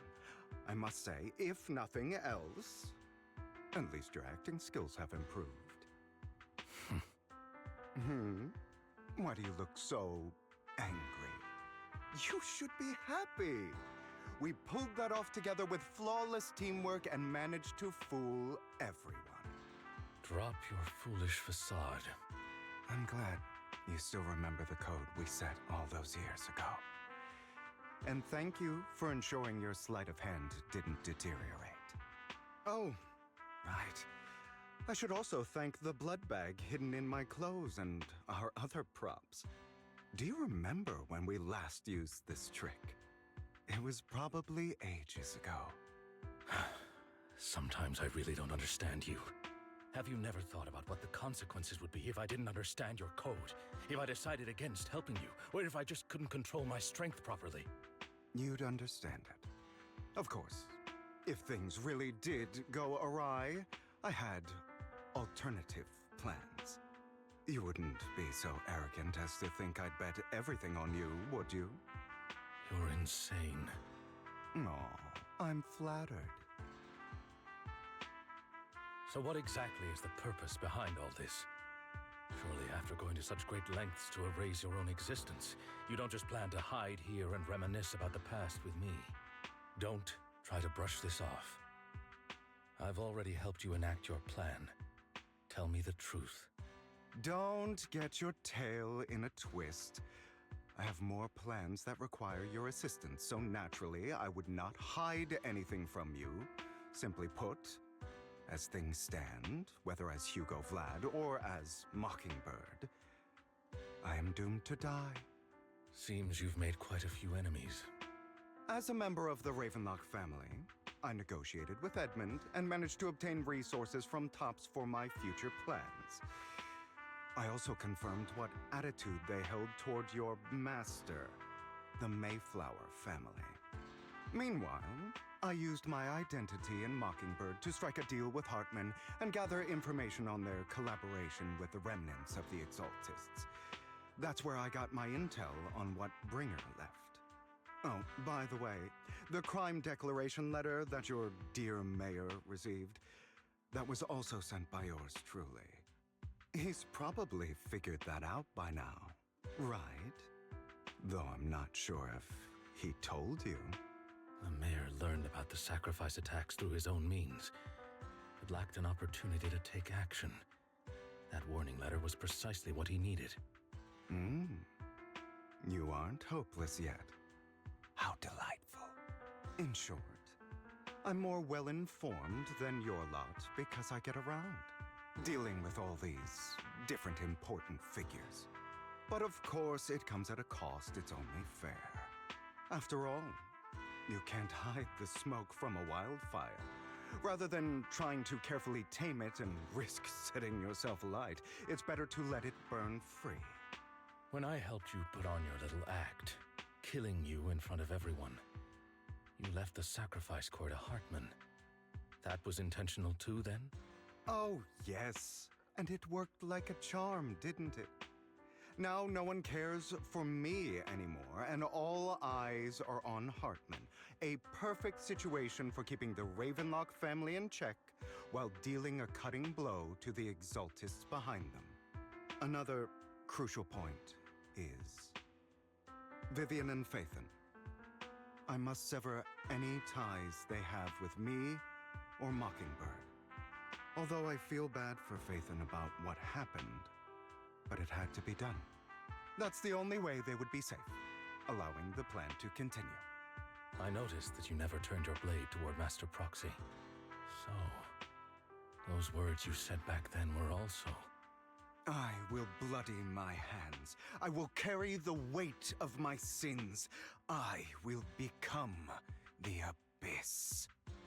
Obviously, it was all an act. My acting has always been impeccable, as you know. Hugo, you're taking such a tremendous risk. Why? Would you believe me if I said it's for justice? But unfortunately, it's not. I want revenge on the Ravenlock family. And I will make sure that despicable excuse for a human being, Hartman, suffers a slow, torturous end. Of course, I also promised Vivian that I would help her investigate the whole thing with the Exaltists. That's all. You don't look too good.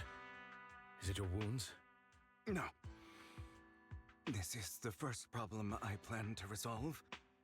Lycon, do you have a place that is sufficiently discreet, quiet, and can take a lot of damage?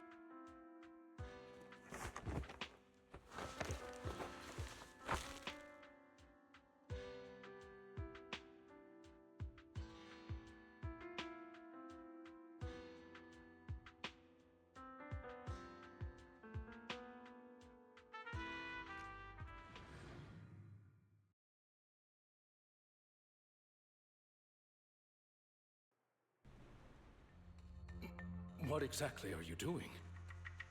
Don't look at me like that. If I didn't have to do this, I wouldn't. Hartman recently obtained a bizarre substance, most likely from those crazy exaltists. After use, it allows control of the victim's mind. To some extent. You were dosed with it. To be more precise, Lycon, I deliberately allowed Hartman to put this drug in my cup to facilitate our previous collaboration.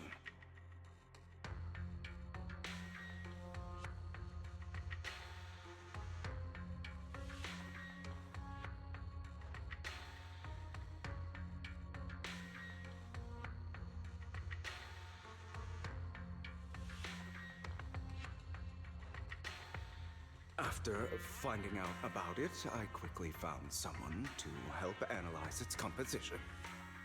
The good news is he gave me a very low dosage, perhaps because he was afraid I might notice. There's a different medication that can delay its onset, preventing me from actually being under his control. I simply need to put on a show in front of my dear uncle. The bad news is that currently there is no antidote. When I delay those effects, however, they will accumulate and erupt when my body reaches its limit. It may even break my mind. And that's exactly what's happening now. I need to endure those accumulated consequences.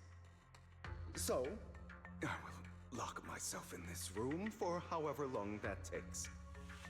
I've tied my limbs to prevent me from smashing this place or accidentally hurting myself. Anyway, after you leave, do not open this door, no matter what you hear. I recommend seeking professional medical assistance. This is advice I received from a doctor. Or are you saying you don't believe I can make it? So, I can't. Come find me here at the scheduled time. All you need to do is smile and await my victory. What if I want to stop you? You know you won't succeed. You never have. And you never will. Well, time is short. Let's begin. I understand. Don't die, you stupid bastard.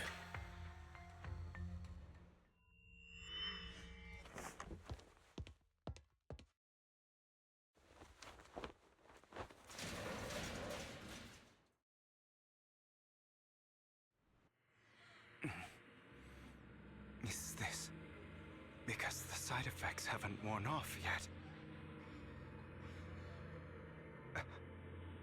Lycon's late. I'm surprised. Or is something wrong with time itself? Looks like someone's over there. Might as well go ask.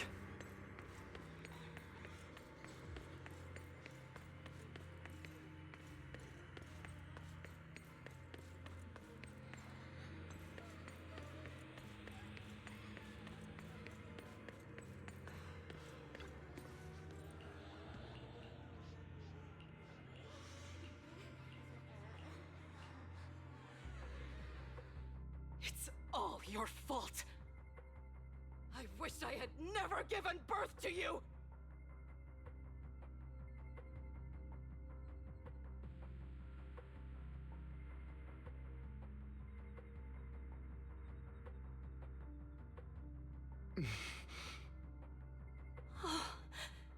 Everything will get better if you just die, right? If you die, he'll come back. We'll have another, more perfect child. One who will inherit the Ravenlock family bloodline. Then I'll be able to escape this pain. So, Hugo, For the sake of Mommy's happiness, just die, okay?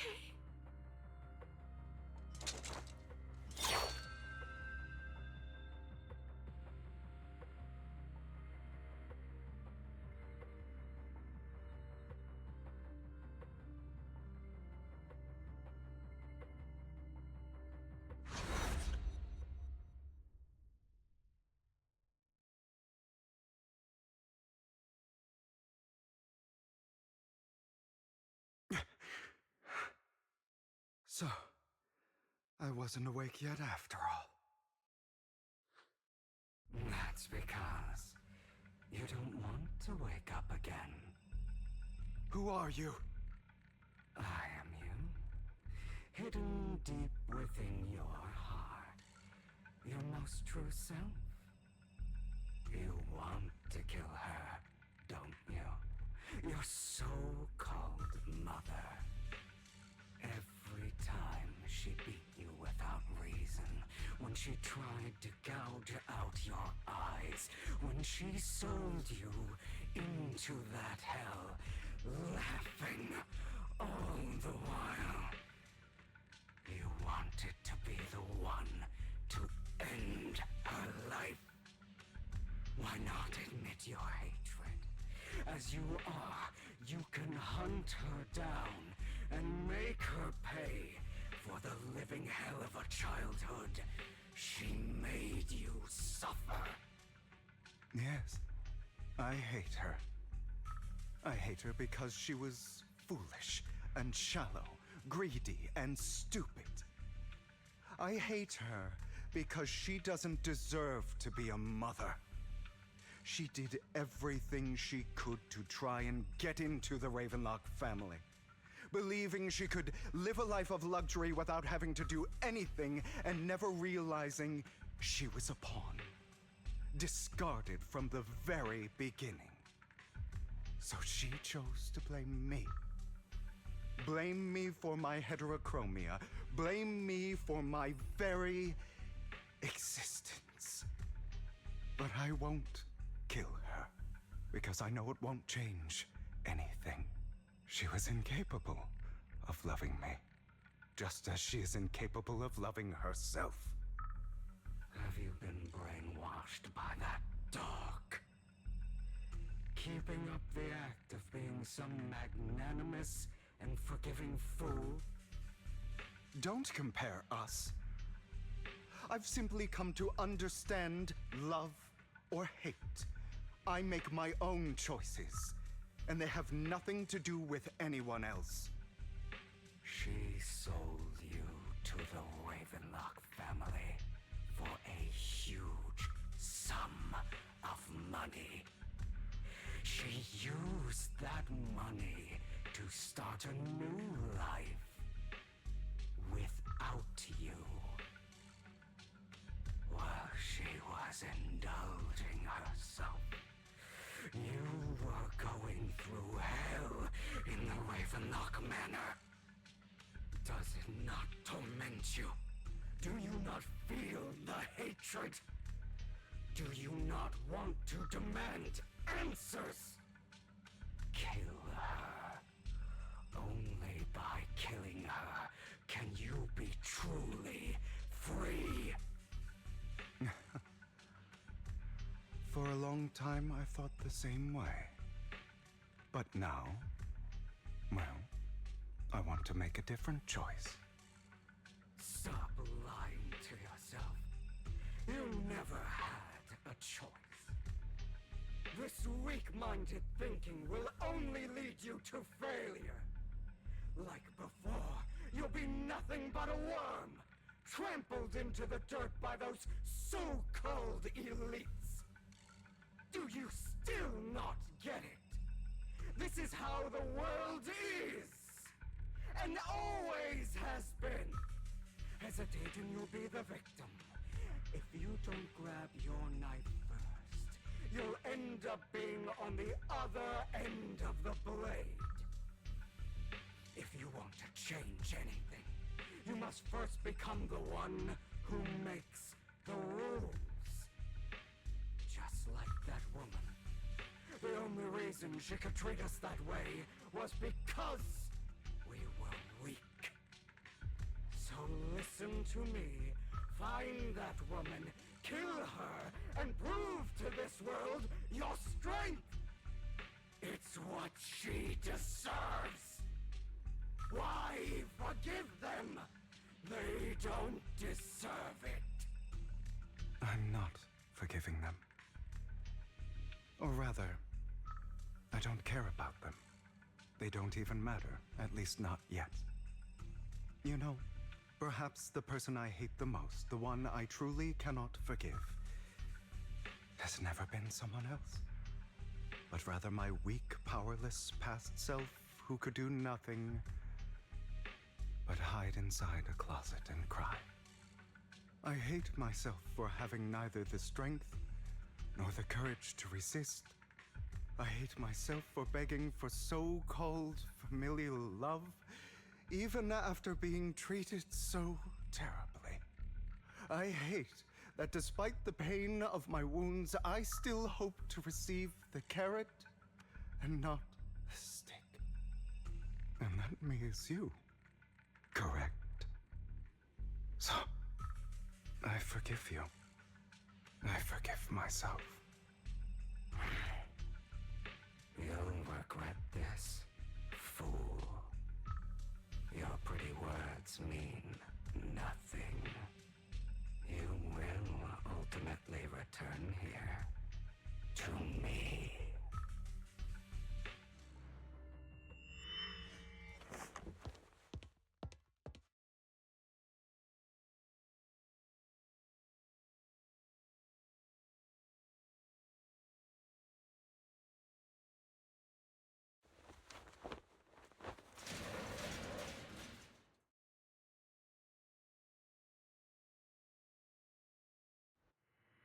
I see.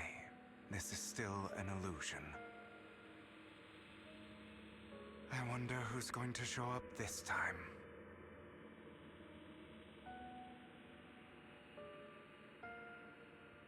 Brother! Hugo, let's play hide and seek! I'm already hiding!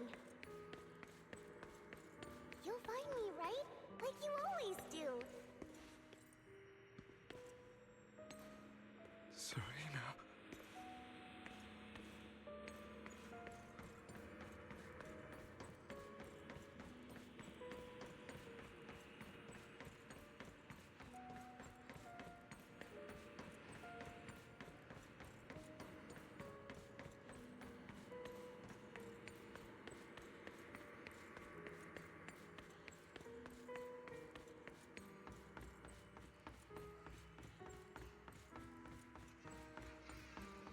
You're looking in the wrong place.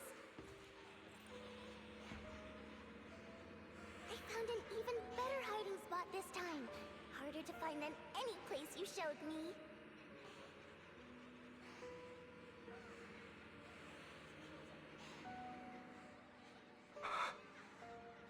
Hey, Hugo. Do you ever wonder why I had to die? It was because of me. That's right.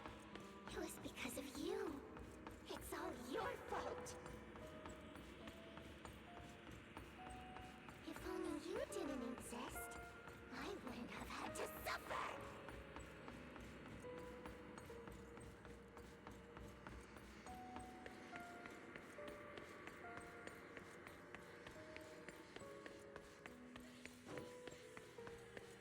Still looking in the wrong spot. I can't believe you still haven't found me after all this time.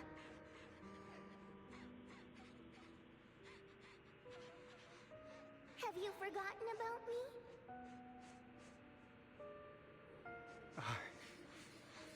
I haven't forgotten. It's okay. I'll forgive you. I'll still be nice to you, just like before.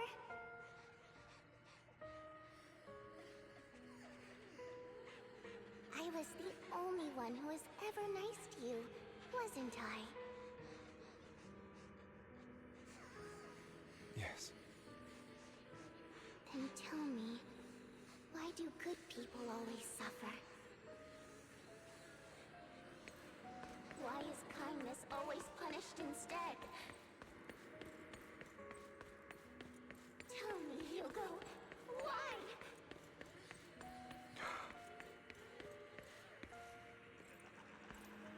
Hugo, are you lost? Go back the way you came. I left you a surprise there.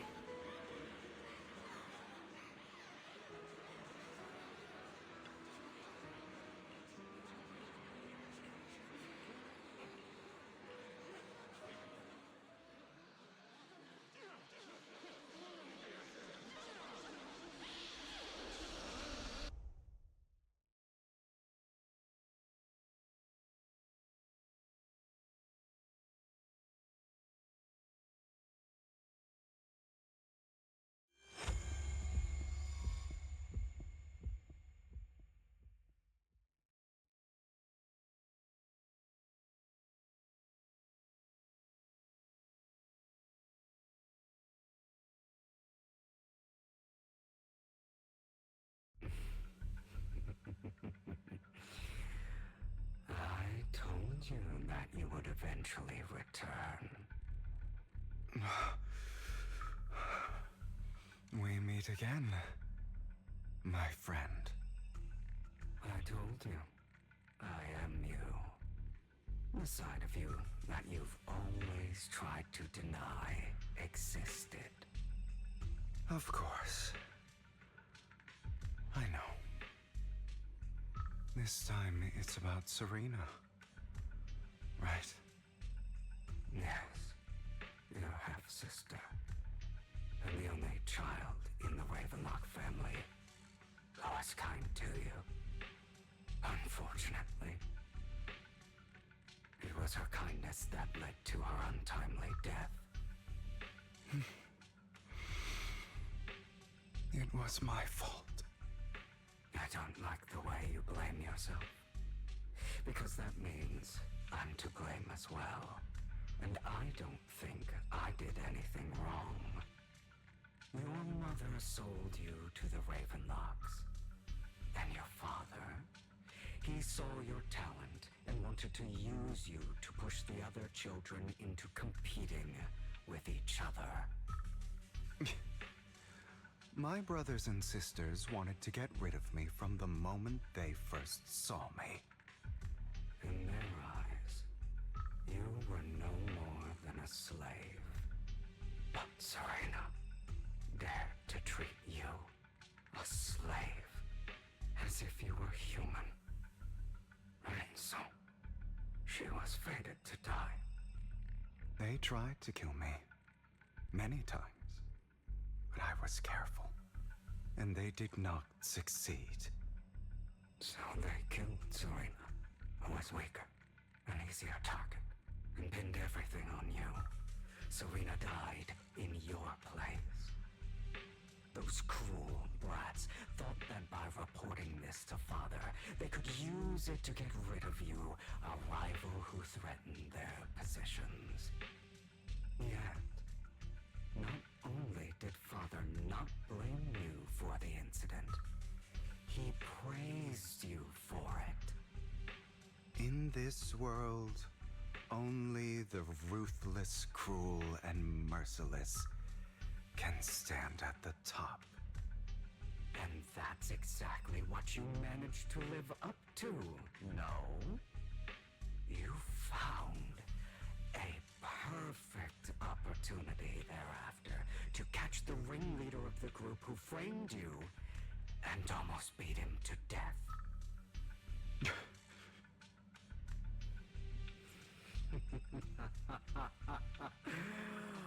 Oh, you should have seen the expression on your face back then. Oh, crazed and manic with utmost delight. I don't remember that.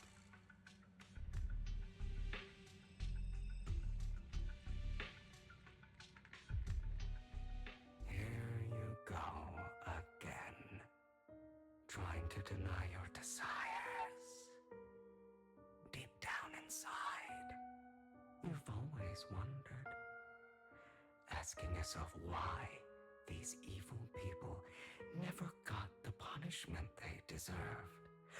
Why the world is so unfair. Don't you want to rip them to shreds? Just like that day when you beat that boy's face into the dirt until he was barely recognizable.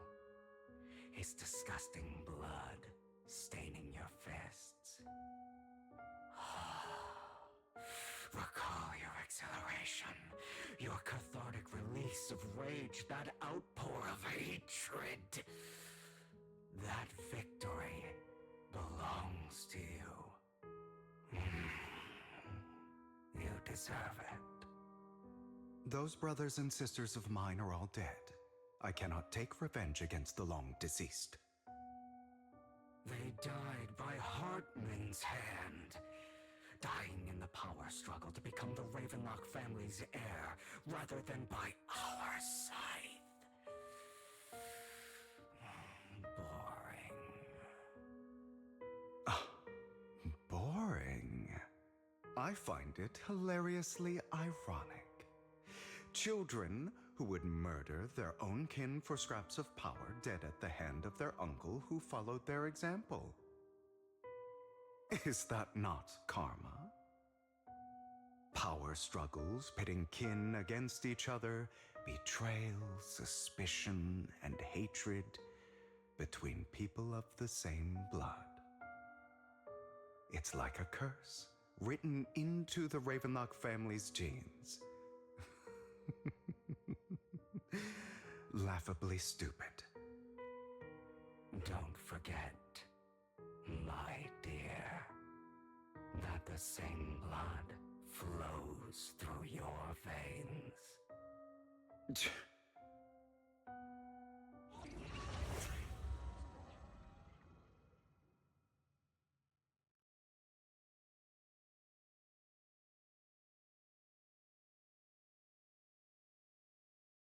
That's right, my dear nephew. No matter how much you deny it, the blood of the Ravenlock family flows through your veins. Survival of the fittest. Only the strongest deserve to live. Only the strongest deserve to rule. This is the path of success that has led the Ravenlock family to victory countless times. A blessing and a curse etched into your flesh and blood. As long as you live, you'll never escape the mark of family. You are destined to one day become someone like me, like your father.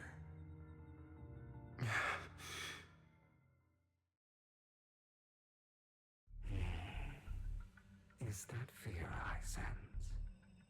I can see you trembling. Why does the Ravenlock bloodline terrify you so? I won't become like my father. Never.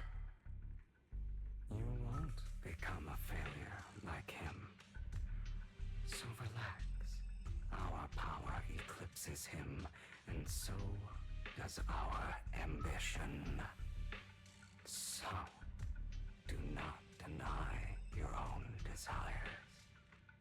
Do not resist your own ambition. This is the talent you were born with. The best gift fate has ever given you. Admit it. Deep within your heart lies a spark, yearning to ignite a raging inferno that will burn everything down. And I am that spark.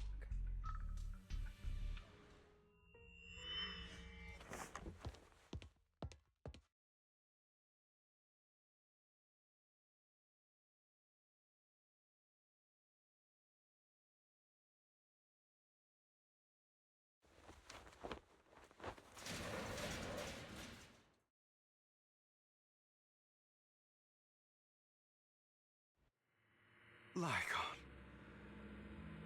Never thought I'd be this genuinely thankful to see you.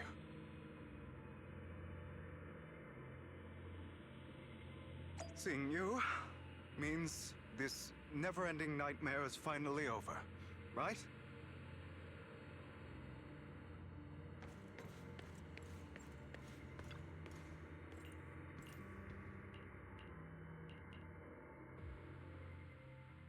I don't want to hear something like that from you.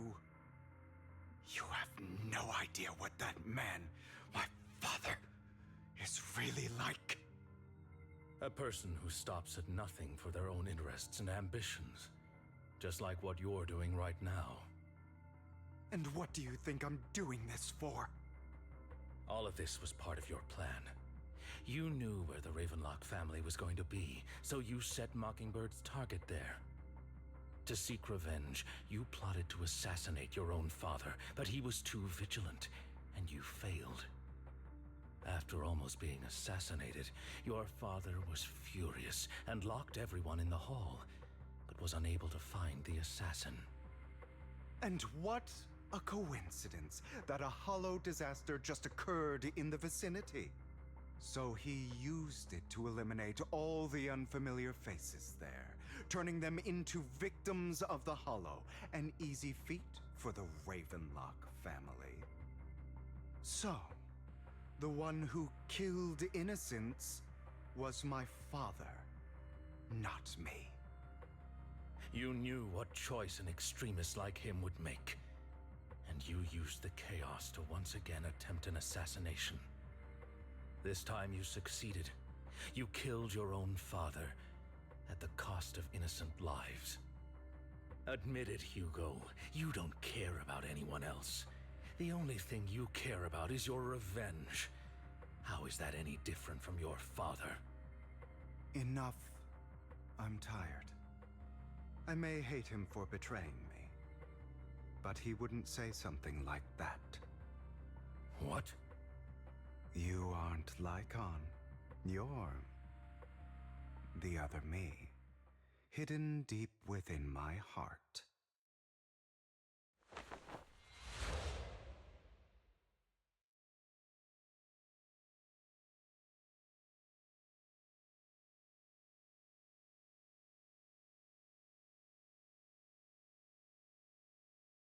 I've been waiting for you, my dear. It seems you've already grown accustomed to this place, even turning the tables on me. Just as you said, you are me, and I am you. There's no such thing as having an advantage over oneself. We are ultimately one and the same, forever inseparable. Then you should know what I want to say. When you and Lycon split, you didn't even try to clear up the misunderstanding, didn't deny or argue against what he said. Because you realized that deep down, he was right about you. You just hadn't acted on it yet. Some people live only to bring more suffering into this world.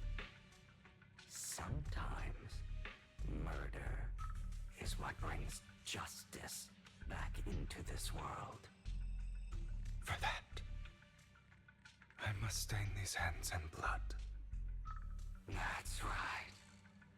Just like what you said before you faked your death.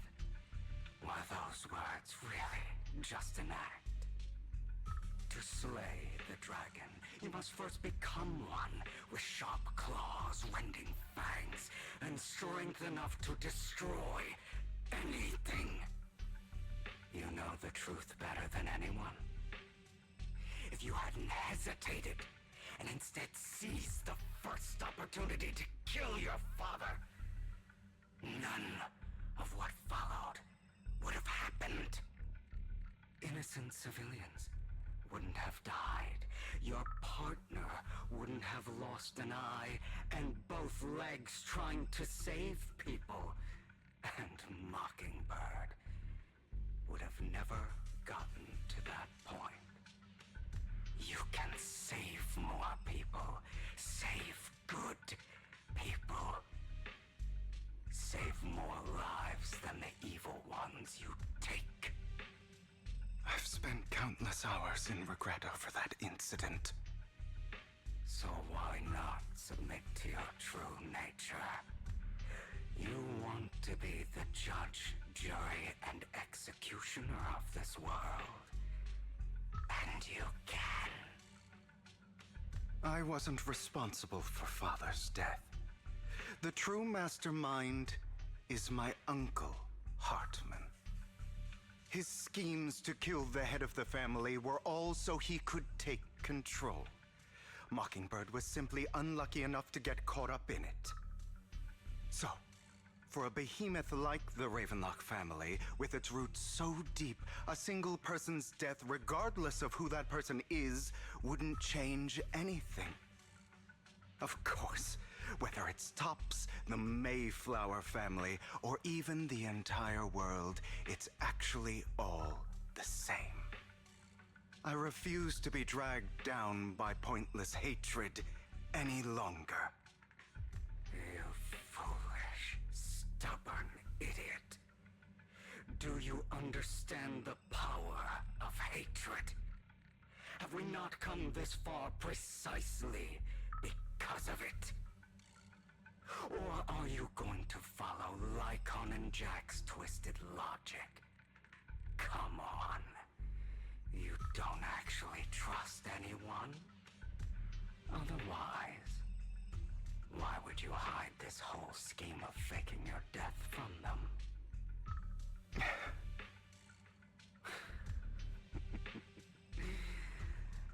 You've built an impenetrable wall around your heart, keeping everyone out. Of course you are right to do so. No one in this world can be trusted. Always. All you'll receive is hatred from your own blood and no love. Suspicion from your companions, and betrayal that comes all too easily. But the most ridiculous thing is that you want them to trust you. You stay silent and long for them to notice your suffering. You yearn for your companion's understanding and trust.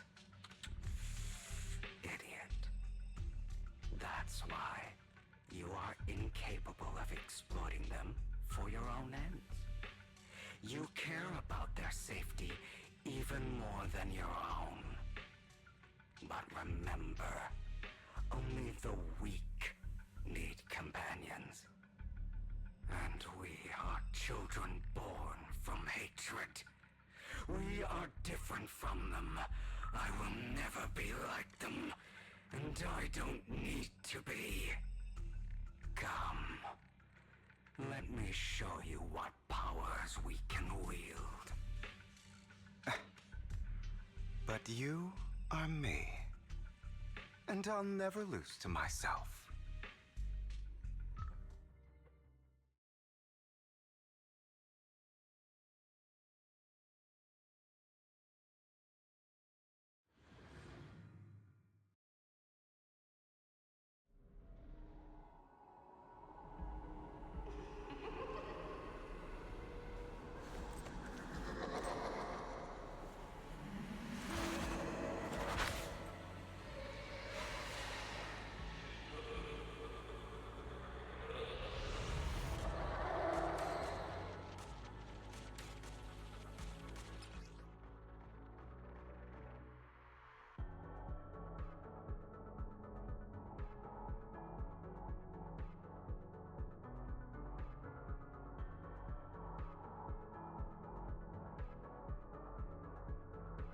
Think about all the injustice you've suffered.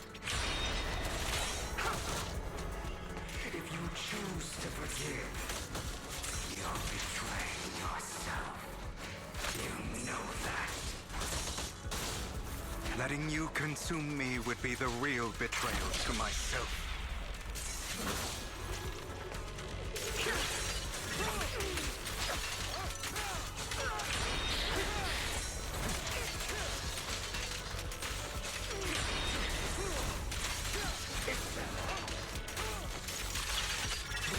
You're just afraid to admit it.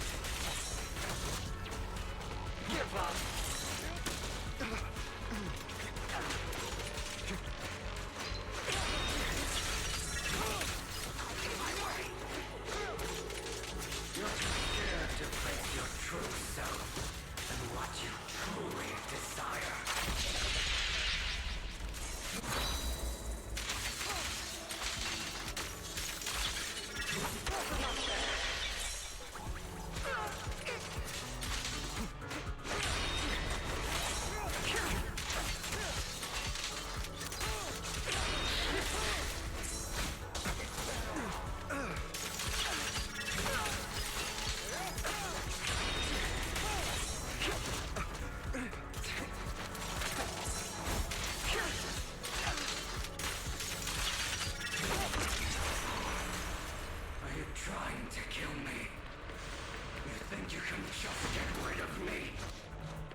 what it's worth, thank you.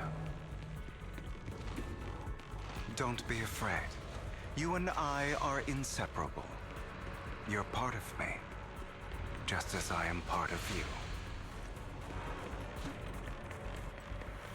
Fancy words won't change anything. No. It's not just platitudes. I finally understand now. Some pain only fades when it's seen, when it's accepted. So I won't fight you anymore. I won't hate myself anymore. Weakness, hatred, malice, strength, forgiveness, justice.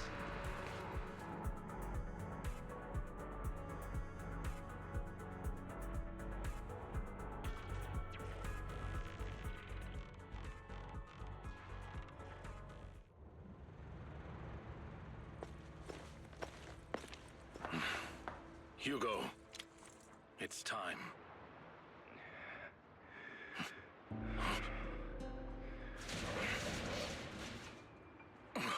Hugo. Hugo, you... Did I scare you? I made it through. I won. No praise for me, my dearest partner.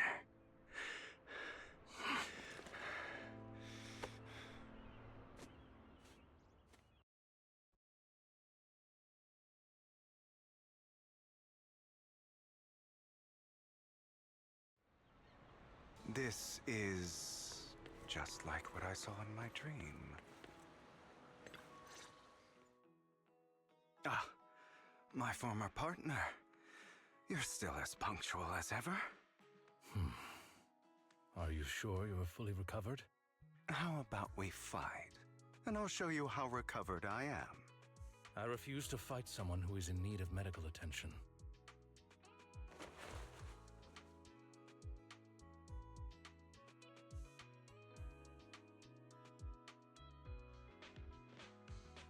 How thoughtful.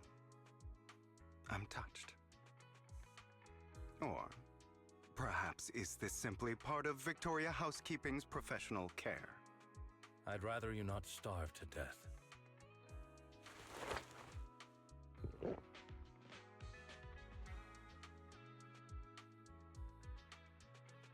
Not to your liking.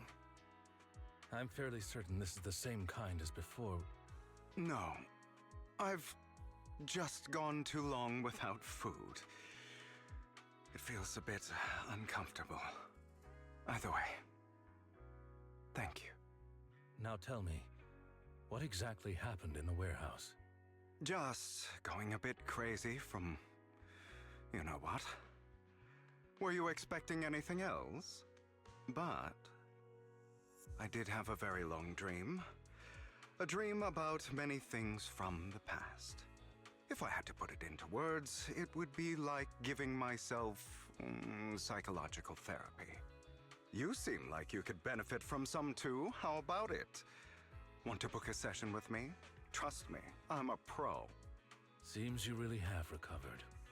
Well, of course. I'm feeling pretty great right now. Like I could argue with you all day on every petty detail of who exactly was in the wrong back then. I wanted to ask, what you said about Mockingbird before, when you faked your death, was that part of the act? Oh, you mean the part about how Mockingbird has never really changed anything or saved anyone. I didn't expect you to still be so hung up on this. Interesting. After all, it was you who chose to betray Mockingbird. To betray me. Just as I said before, I never considered Mockingbird a failure. Perhaps Mockingbird deviated from its origins, but it has its value. You shouldn't reject the things you've done. Or Mockingbird. I have contemplated this before. Yes. Mockingbird has helped some people and has genuinely managed to cause trouble for those who abuse their positions of power for evil. Yet those in high positions still possess immense resources, and the people we helped remain destitute and suffering, willing to become slaves to those in power for scraps. But just as you said, even if what we did was childishly idealistic and flawed, as little as we actually achieved, even the slightest change is by no means meaningless. Nothing holds more value to me than Mockingbird.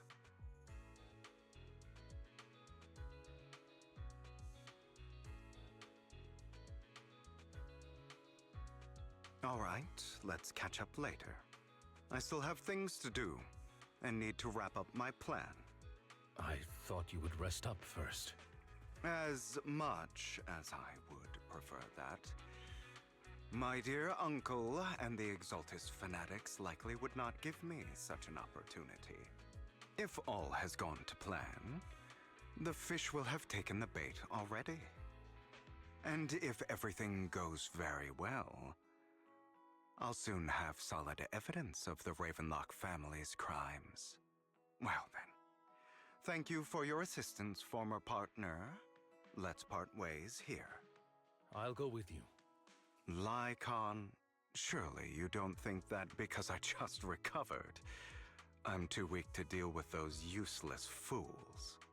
Hartman's actions will disturb the safety of New Eridu. As I serve the mayor, I should intervene. Very well, whatever. Let's go. And don't slow me down.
I'm sure you've heard about the missing workers from companies under the Ravenlock family, too.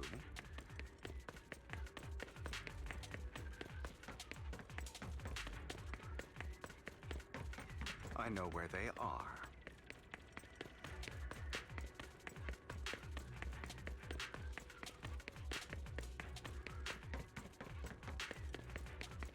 Those are Ravenlock's men.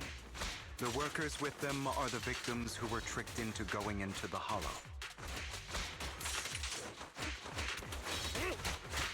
As you wish. Come on, let's get them out of here.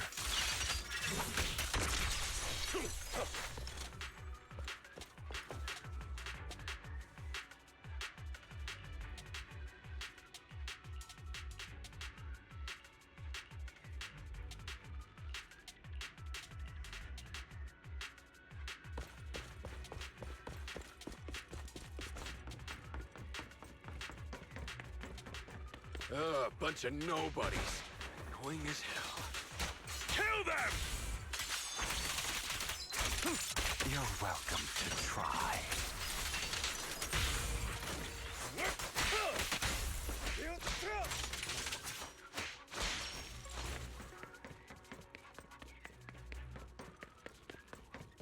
More workers here. And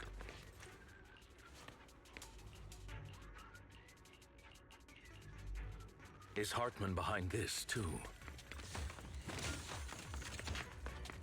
of course. He threw them into the hollow like offerings for the Exaltists. To him, those workers are just another resource, no different from the ether his company mines in the hollow.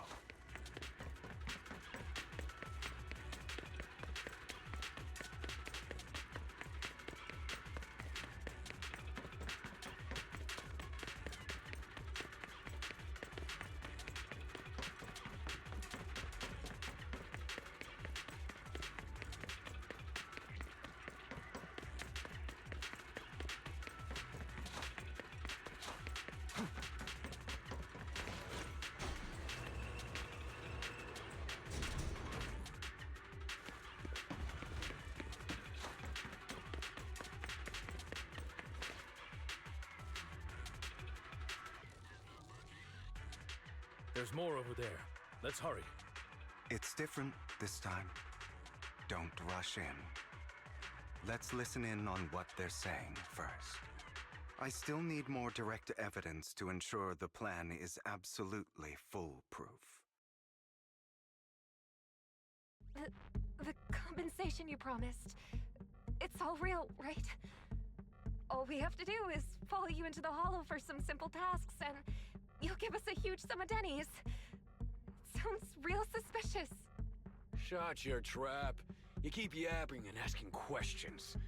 If this is all so suspicious, why were you so eager to sign up for it? Because I don't have a choice. My daughter was previously caught in the hollow disaster and suffered severe corruption. The treatment costs have completely drained our family's savings. So that's why... It's the same for me. A serious illness at a senior age. I need the money. Who would risk taking a job like this unless they were desperate? I'll do it. No matter how suspicious. As long as I can get paid, I'll do anything. Even risk my life. Wait, you people from the Ravenlock family, you're part of a big company in Tops. You wouldn't go back on your word, right? Don't worry, you'll get every denny you were promised. But before we start, you all need to take this medicine first.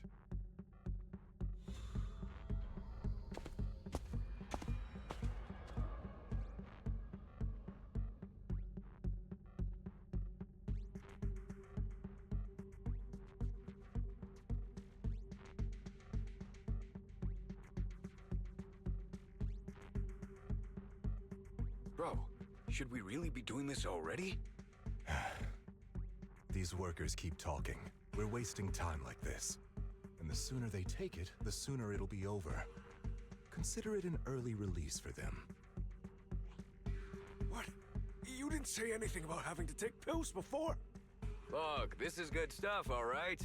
It'll increase your ether aptitude. There's tons of people who'd kill for something like this. Exactly! You'll be working in the hollow for several hours. This is essential medication. You have to take it before we continue. If you refuse, then you can forget about the job. Of course, you won't receive the compensation either. Lycon, what are you doing? Rescuing those workers, of course. There's clearly something off about those pills. We can't let them take them. Now is not the right time. As I said, we need more evidence to ensure the plan works. And as I said many years ago, you can't exploit innocence to achieve your goal. So that's how you see it. If that's not what you want me to think, then explain everything to me. All right. It's a little complicated, but simply put, these workers will be fine. Of course, it's your choice to trust me or not. But if you try to rush in, I will stop you. I trust you.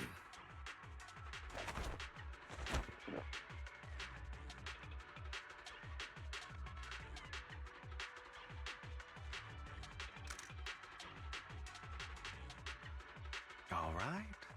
That's the evidence. Now we can go and beat them into the ground as much as you want. Don't forget, you owe me an explanation. Also, don't overdo it and kill them, even if they're the worst of the Ravenlock family. All right, Your Holiness, Saint Lycon. Who the hell are you?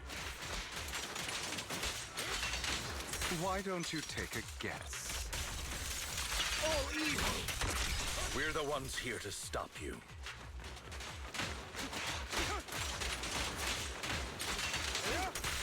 Can't remember the last time... Your legs? How are they feeling? I'm fine. To be honest, I think I prefer the way you used to fight. Let order and madness. You had a lot more aggression. I've merely learned to control my strength.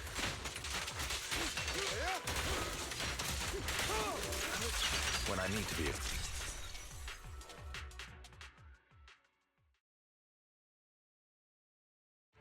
Damn it! Who the hell are you? How dare you mess with the Ravenlock family? Ravenlock. Savor the name while you can, for it will soon cease to exist.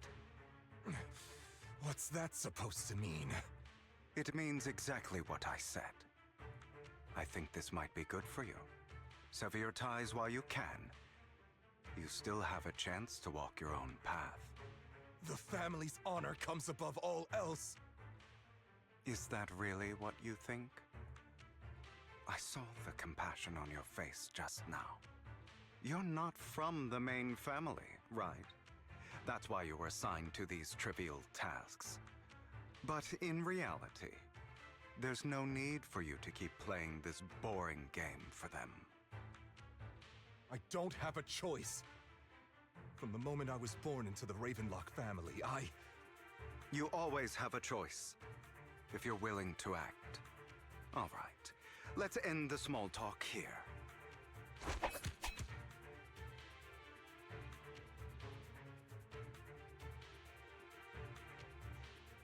Don't worry, Lycon. I didn't hit them too hard, just enough to keep them quiet. How's that? My acting's pretty good, right? As always, a certain someone should take some lessons from you. I'll leave the rest to you then. Okie dokie.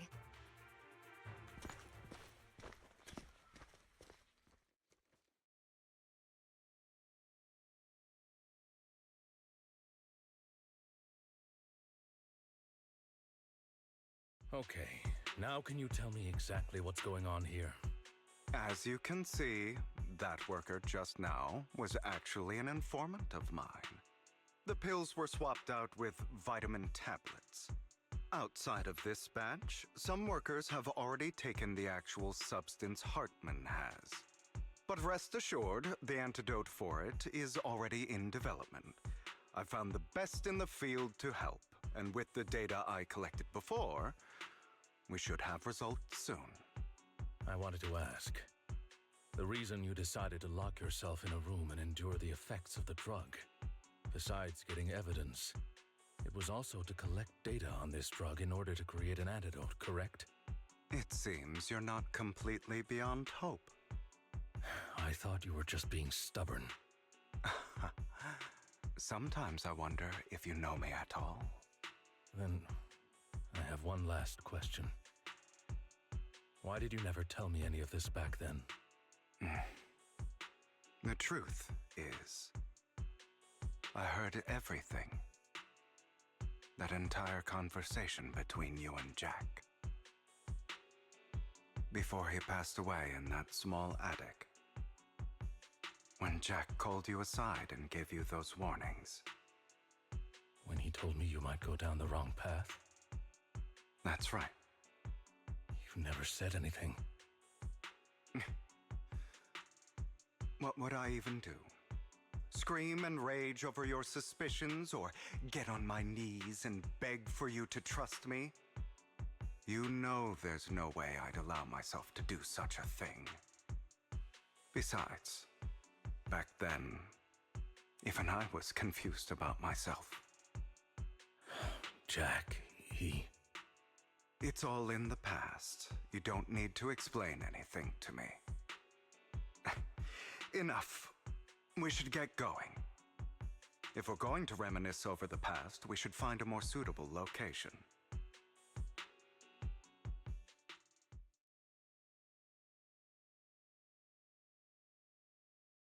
Icon? That incident back then. I didn't do it. It was a scheme Hartman devised to take over the family. It was Hartman who killed my father, too. I only discovered the truth long after the fact. I did indeed attack my father, and I thought he was dead. But he wasn't. I couldn't kill him. And even before that, if I hadn't hesitated, none of what followed would have happened. Even now, I still think they deserve death.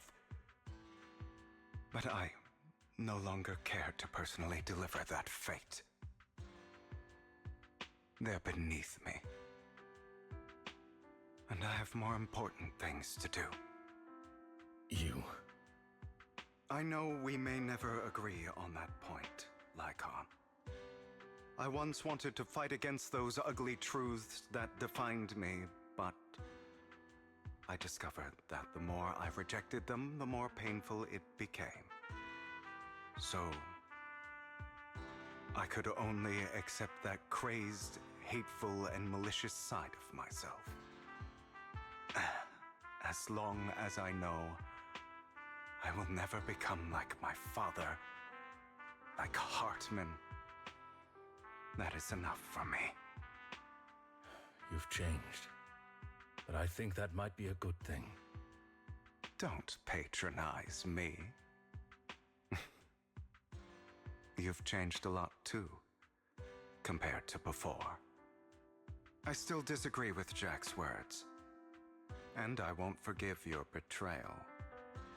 I will walk the path I believe is right, even if I must tread over thorns and through the mud. But I will also allow you to walk your own path, Lycon. Should I say thank you? You're welcome. Come to think of it, we haven't talked about your legs and eye. It was just an accident, not your fault. I'm doing well now. I hope you are too. On the contrary, perhaps I should be the one apologizing. I misjudged you. I used to think you wanted power, that everything you did was for your own ambitions. I thought you wanted the power to pass judgment on all in this world, like a god. I am a god. I am my own god. Or you could say that in this world, everyone is their own god. There are many things that we are powerless to change. But there are also many choices we can make. Just as I said before, I am the only one who can kill me or save me. I'm glad you think that way. Let's go. I still have one last thing to do. To witness the end of Ravenlock.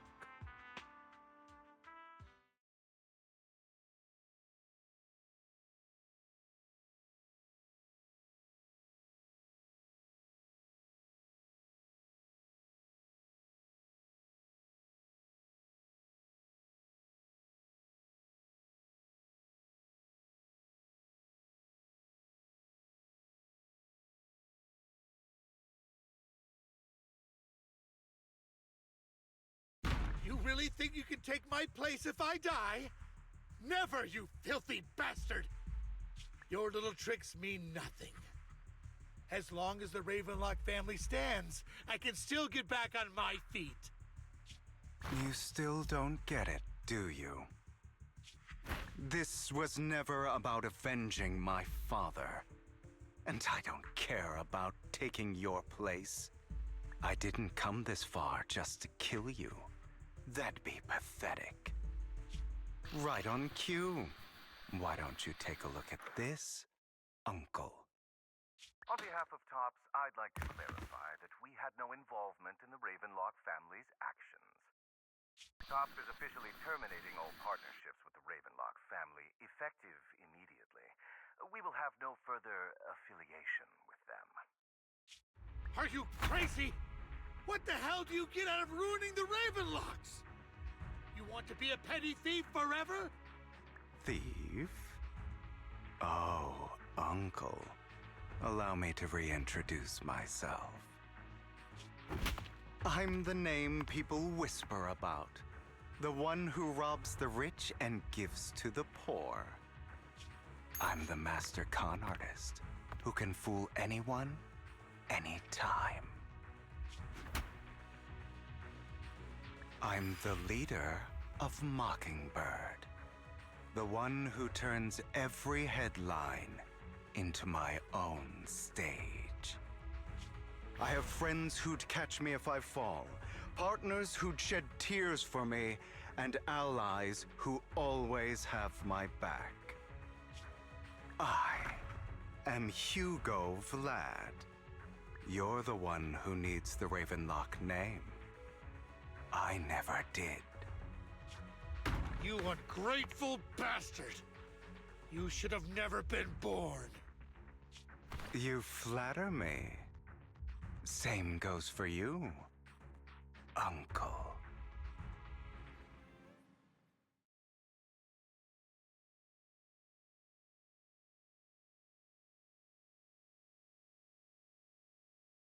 You've done well, Vivian.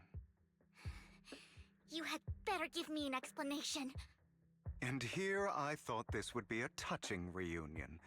What's with all the anger? Hugo, I'm a member of Mockingbird too. And I mourned your death. Listen, Vivian. I don't want you or the people you cherish to get caught up in danger because of me. I've always been selfish, so I don't hesitate to use you all as variables in my plans. But it is because I am selfish that I also don't want my failures to affect my treasured companions. In any case, if you were in the same position, would you not make the same decisions? Lycon's taking care of everything outside. We should go. Also, Belle, thank you. And I'm sorry for the whole act where I threatened you. It was the only way for Hartman to drop his guard against you and leave you be. I, Hugo Vlad, am forever indebted to you.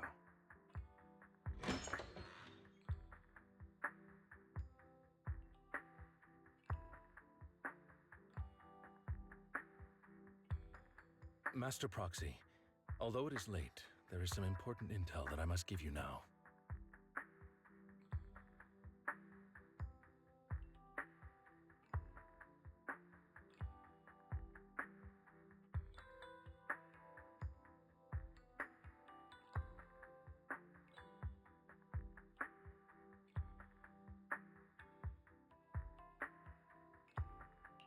So, Lycon, you knew about Hugo's plan to fake his death? I was simply playing along. After all, I could not determine whether Hugo's plan would pose a threat to you. You are a student of the mayor's late friend, and I am obligated to protect you. You still have that habit of finding awkward excuses when you're embarrassed. Mr. Hugo Vlad, if you have any important intelligence to share, please do so with haste. I need to return to rest before midnight.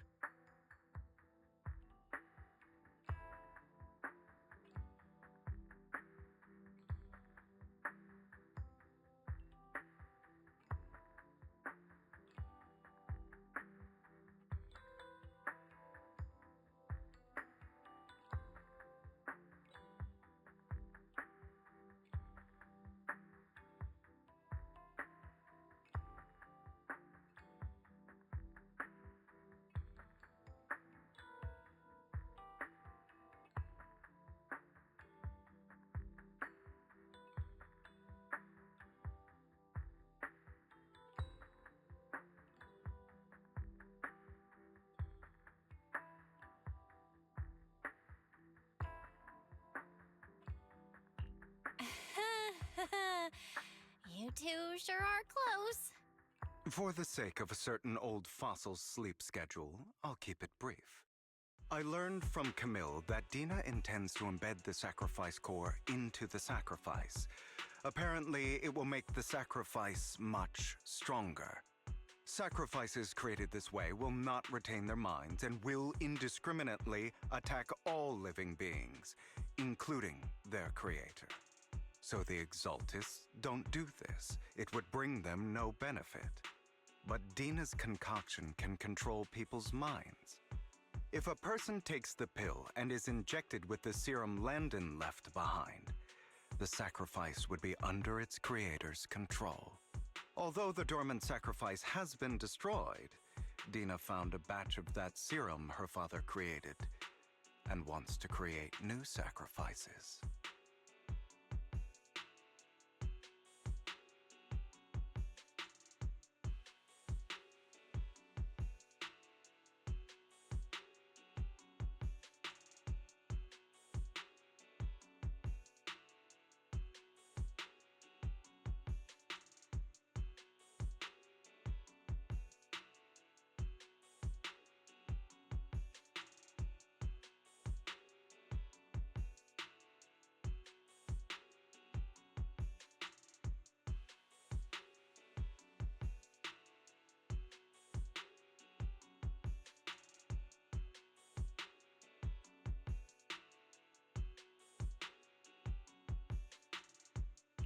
Never mind the sacrifice. Hartman's sacrifice core is a fake. We don't know where the real one's gone. The real core has always been here. Here? In Lord Phaeton's video store? Vivian, do you remember when I suggested you give that collectible to our dear proxy? I remember. But that was just an ordinary pendant. And I've met the person who submitted it. She has absolutely no connection to the Exaltists. How about our dear proxy take out that pendant so we can take a look?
I'll take your surprised expressions as a compliment for my little trick. I will hand over this core to the mayor as agreed, since he fulfilled his promise to protect Vivian and the manager while I was pretending to be dead. I won't go back on my promises. No wonder the mayor would promote rhetoric favorable to Mockingbird. I can't believe I thought he was actually being sincere.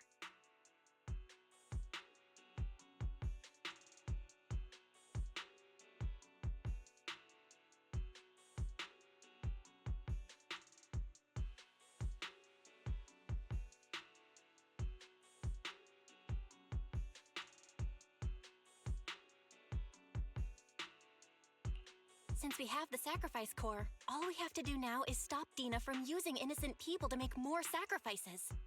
Yes, and we need to destroy the last batch of Landon's serum. Hopefully with no options left, Dina will give up her obsession. All right, that's the important stuff. I'm going to go and confirm where Landon's serum's been stashed. I'll contact you again once I have something.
Landon's stash should be somewhere nearby. I did some digging. Some of the missing workers were brought here too. Understood. At your service. Say no more. Dina's getting ready to make her move. Coincidence. Don't worry, we'll clear them out.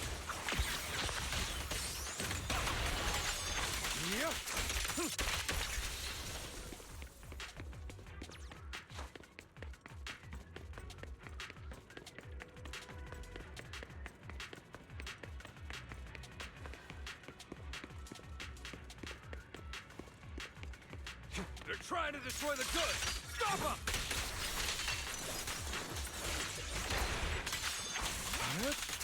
We need to take care of the guards first. I'm part of Mockingbird. In position.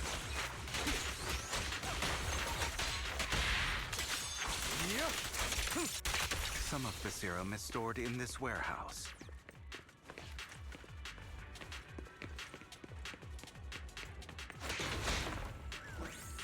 You're not taking anything from here. Hugo, get the guards first. Scram before I get. You just stepped into your own grave! Stay calm. Fools. So boring at home. It's for flowers that bloom. Out of my way! Let order and madness dance.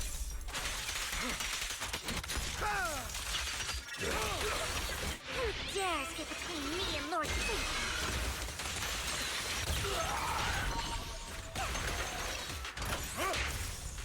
Power! Truth is a beloved fairy tale.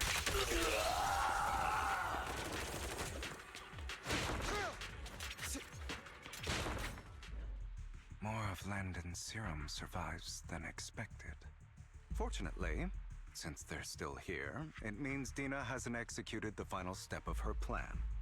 There's likely a lot more stashed around here, and we have yet to locate the missing people. Our actions here won't go unnoticed. Perhaps they're making plans to deal with us on their side. With Landon and Dina's concoctions combined, she may be capable of creating a sacrifice that obeys her.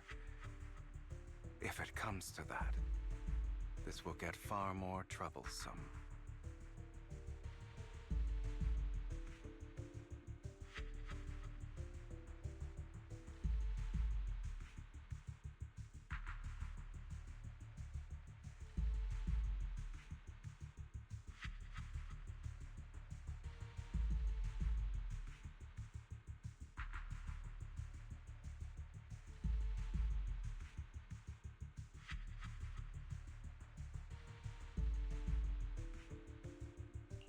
How about we split up? Hugo and Lycon will destroy what remains of the substance around here, and Vivian and I will go search elsewhere. Very well. Let's go with your plan. But be careful if you encounter Dina and her people. According to Camille, she's absolutely obsessed with completing her father's dying wish. Who knows what she may try? Let's part ways here for now. And perhaps the other manager could use EOS to guide us. Sure. I've been feeling better these past few days, so just follow me. It's only now that I realize how fortunate we are to have two Lord Phaethons. Although, I feel like our work's doubled. In the past, Belle and I would only ever work on the same route. Greater power means more responsibility. And in any case, I'm sure the mayor would be able to provide double compensation. He's a very generous person, after all. Right, Lycon? I will request additional compensation from the mayor. Compensation is just one aspect. It's one thing with Belle being in the Hollow in person, but now with us working on separate routes, I can't help but worry even more for her safety. Oh, but I trust in your abilities. I'm just not quite used to this.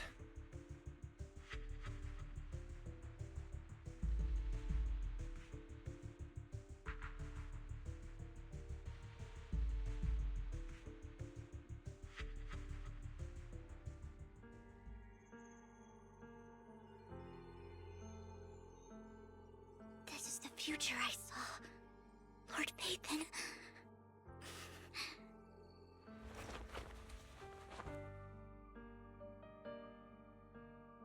I'm sorry.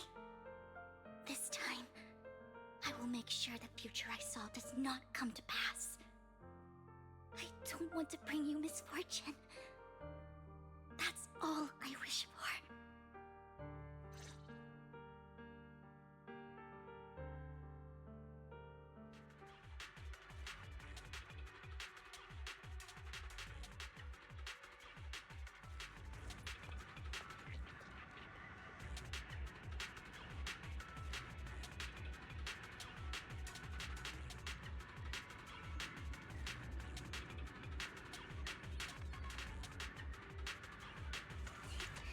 Would you like to stand under my parasol with me?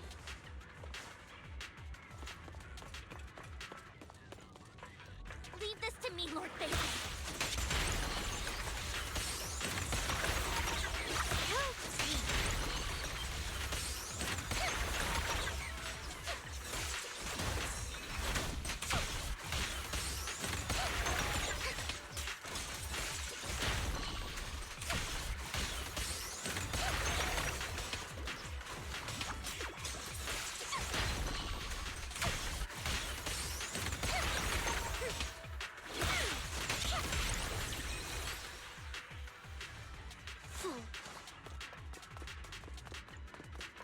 Lord Phaeton, there might be more serum here.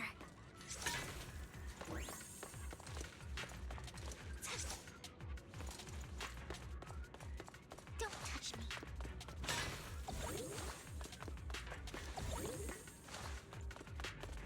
How dare you steal from Lady Dina! I'll try to go easy on you. No promise.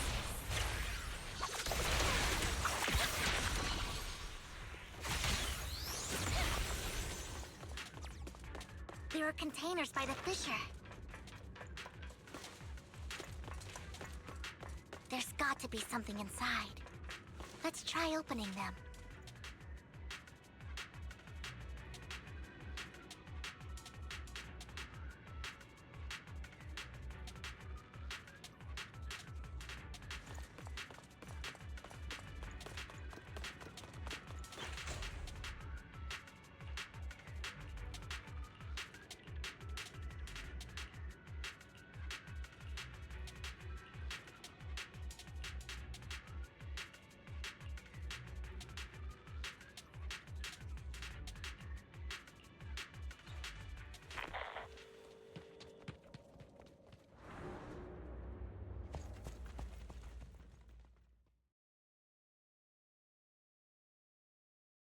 It must have been tough for you to find this place. Vivian, if you had stayed out of it, I wouldn't be so eager to get rid of you. Those people have been taken to safety. You're all out of options. They're just mere test subjects. So what if they get away? There will always be people consumed by greed, and therefore, they will come willingly to me. In any case, what are a few sacrifices in comparison to the completion of Father's grand ambition? Dina, you deceived those people. They didn't come willingly to you. You tricked them, just like Landon did back then. Deceived? Father gave hope to those who had everything taken from them by the Hollows. Vivian, you once rejoiced at the hope Father offered you, too. Before Father took you in, you were no more than an omen of disaster that no one wanted. It was Father who gave you shelter and a purpose for existing. Do you remember the first time you bestowed a blessing under Father's guidance? How did you feel when that person looked at you with adoration and gratefulness? That was the first time you felt hope. Like your existence had a purpose, right? Don't forget that it was Father who, through what you call deception, gave you hope. And you, what have you done? You basked in Father's attention and everyone's adoration, only to destroy everything. Do you think that by leaving the Exaltists, those people will live better lives? Of course not. Those who suffered under the Hollows will only continue on as walking corpses, without the hope Father gave them. Do you really think you're some sort of savior, Vivian? In the end, you're just an ungrateful brat who brings misfortune to those around her. It was you who destroyed everyone's hope. Not everyone wants to live in false hope, Dina. You say it's because of greed that people willingly become your sacrifices.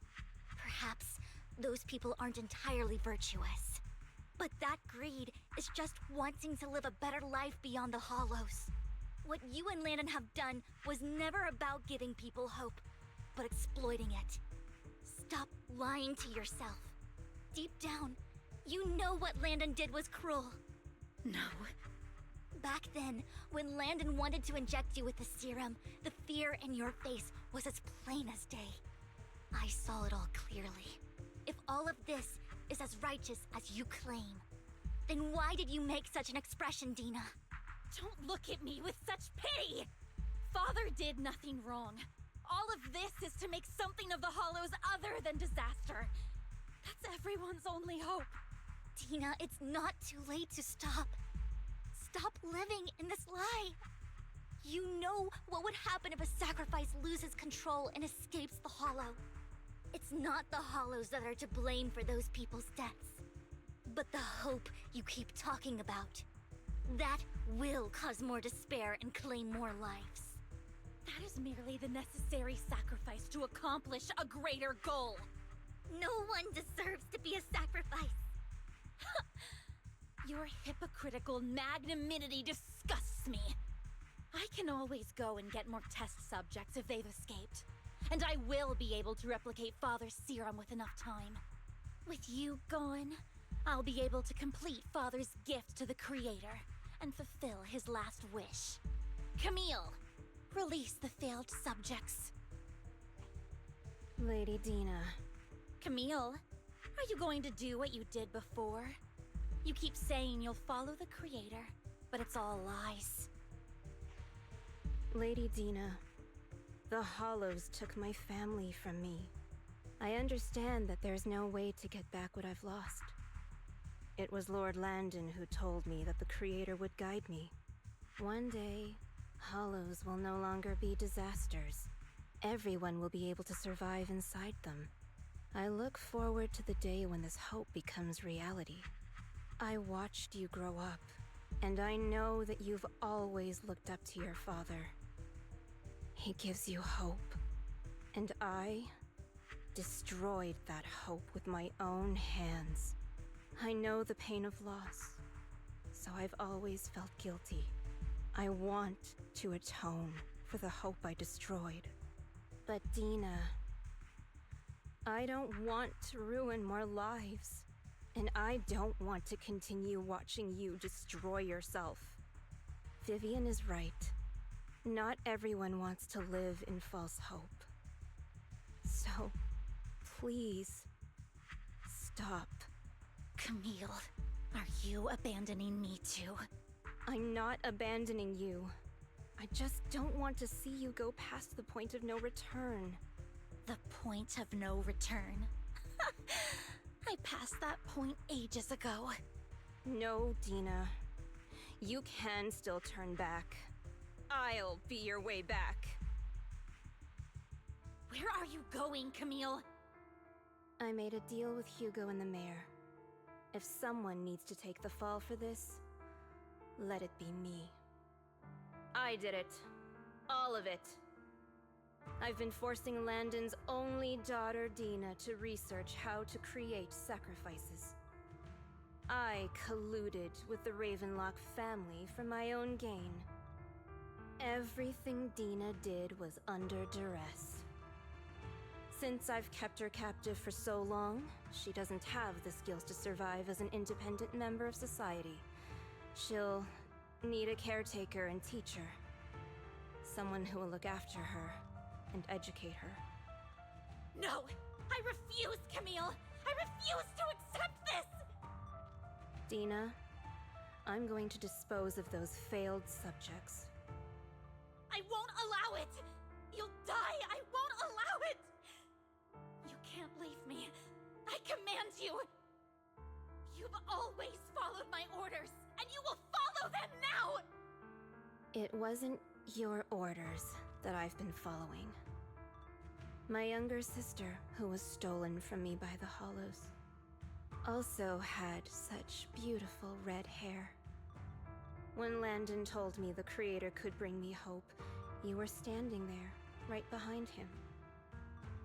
I was certain, then and there, that this was the hope the Creator had given me. Start over, Dina.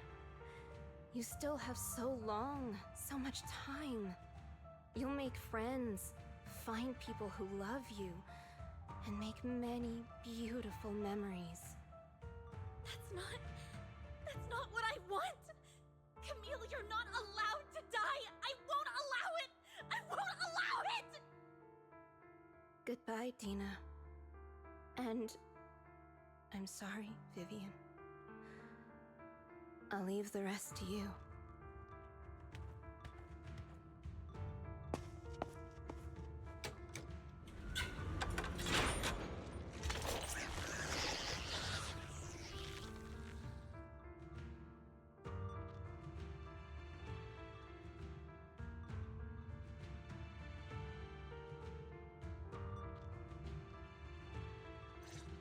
Take out these ethereals first. We can't let Camille's efforts go to waste. Don't touch me.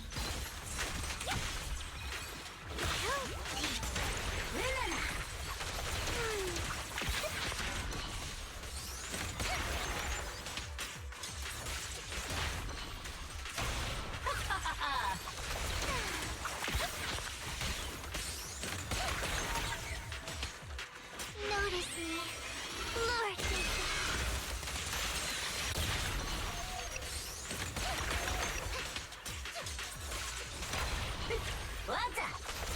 Let's go after Dina, Lord Phaeton. They must be on the other...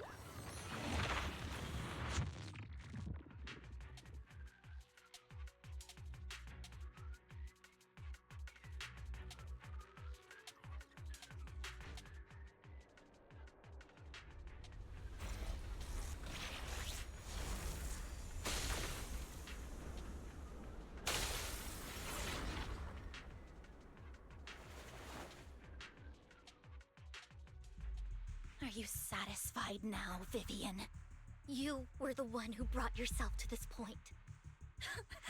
You're saying this is all my fault? Losing my father, losing Camille. I wish you had never come into my life.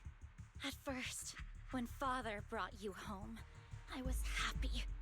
There are so many Exaltists, yet Father never allowed me to get too close with any of them. I never had any friends either. But when Father brought you back, he told me to take good care of you. That you were my first friend. I was also so happy the first time you took my place in helping Father select a person to receive the blessing. Because it meant you were different from all those other people. You could stay with me. But soon, I grew jealous.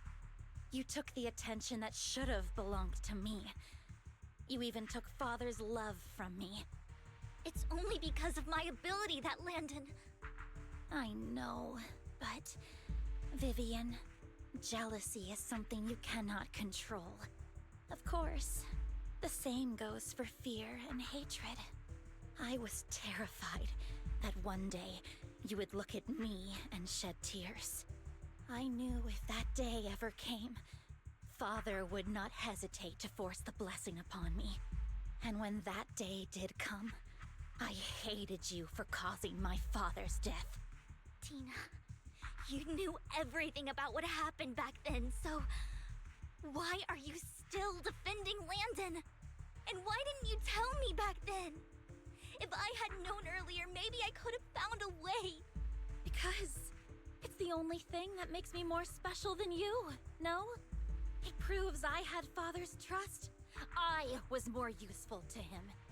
Vivian, you said you wandered without a home ever since you were young. hated by anyone you encountered. You were happy to gain recognition from everyone and help Father when you were among the Exaltists. But in the end, you discovered you were being used, so you felt betrayed and hurt. Then, what about me? All I ever had was my father. I've never known a life outside of the Exaltists. Ever since I was young, my only purpose was to help Father select who was to be blessed. The only purpose I had was my father and the Exaltists. I've never been taught anything else, Vivian. It is what little value I have, and have ever had. In the end, you took even that from me, and completely destroyed it. You think you're doing good and fighting evil. You've only managed to affect a small part of your world. But have you ever wondered if maybe that's all there is to my world? I never wanted to hurt you. You were also my first friend. And that's why I wanted to save you back then. Save me? You and Camille all talk about saving me. Why don't you understand? To me, loss is so much more painful than death. Tina, you can start over. Everything Camille did was so you could live on. Let's leave the Hollow together. There are so many amazing places in New Eridu. This time, I'll take care of you. I've also met so many amazing people. I'm sure they'll love you too. Okay, Dina? Vivian, I can't forgive you. And I don't want to forgive you. I have nothing left. If what little hatred I do still harbor were taken from me, well, I refuse to be so pitiful. I won't apologize, Vivian.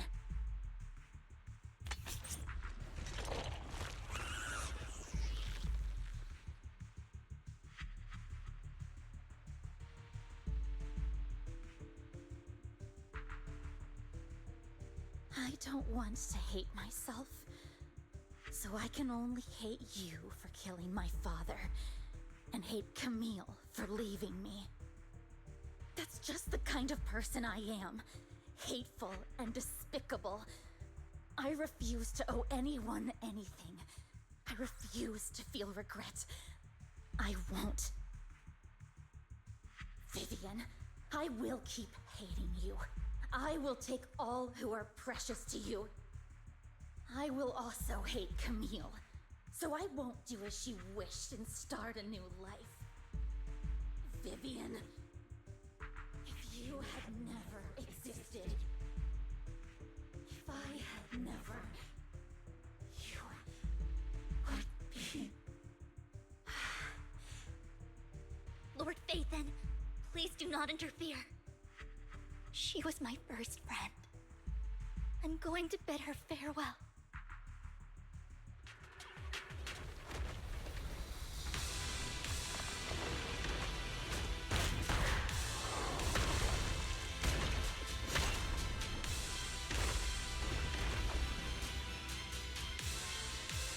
Dina, soon the pain will be over.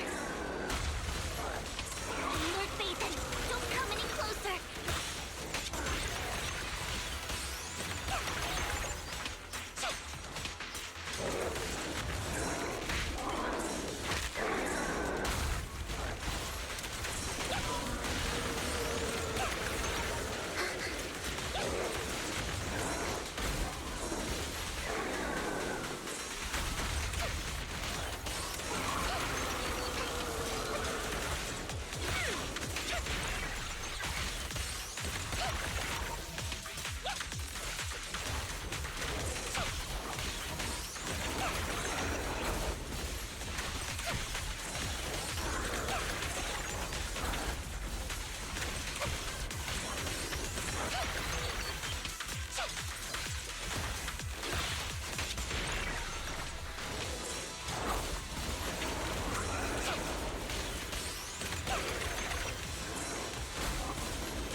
What the?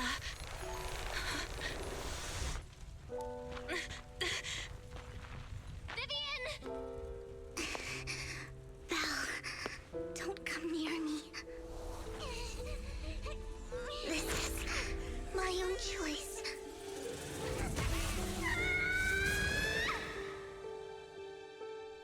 I will change the fate I saw. Vivian! I just want you to remember me when I looked my best. Vivian! Vivian, your body! I'm sorry you had to see me like this, but I don't want to be the one that only brings misfortune anymore. No, please. No.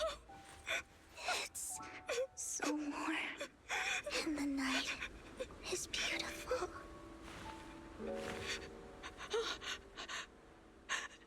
Vivian?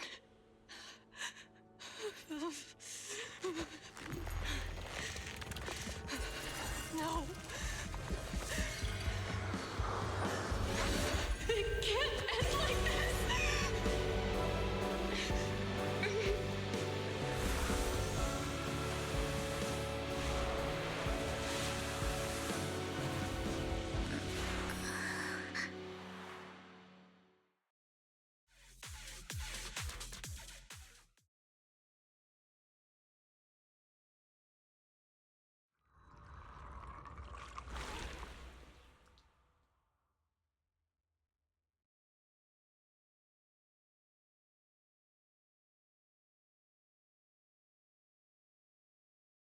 Belle, you're scaring me.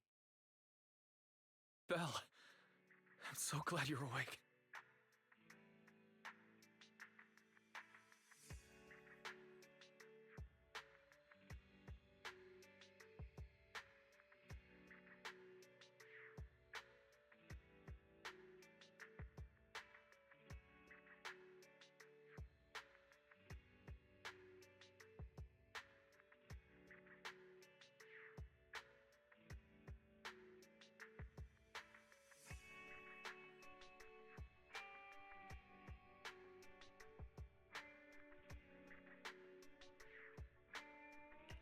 What happened?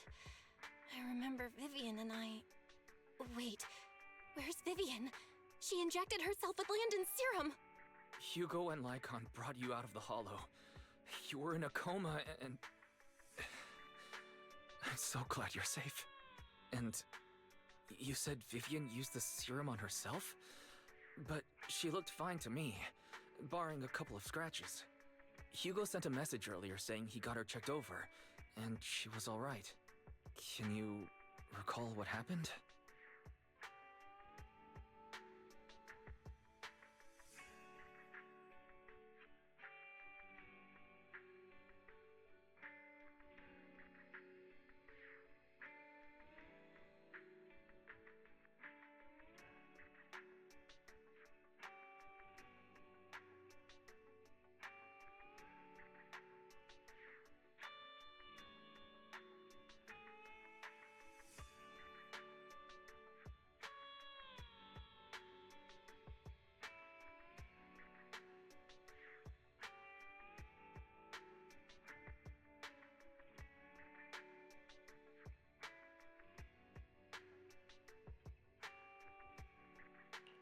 The situation was dire, so Vivian used the serum on herself to defeat the ethereals. I saw the crystallization process starting to occur. And then I can't describe it, but I think I saw something. At the time, all I was thinking about was wanting to remove the crystals from Vivian. I don't even know what I did. But then I passed out, I guess. What happened after that? When I led Hugo and Lycon there, it was just you and Vivian lying on the ground. We didn't see anything else. Never mind that for now. Belle, do you feel any discomfort?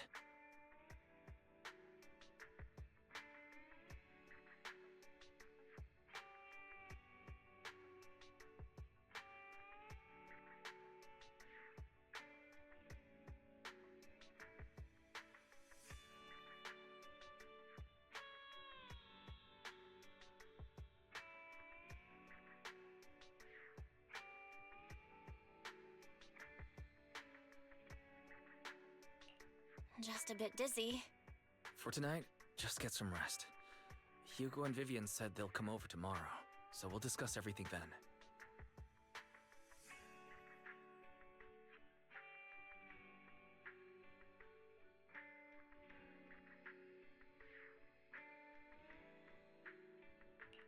Okay.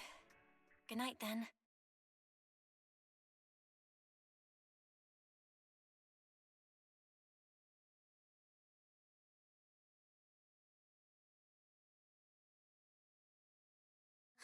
Lord Phaeton!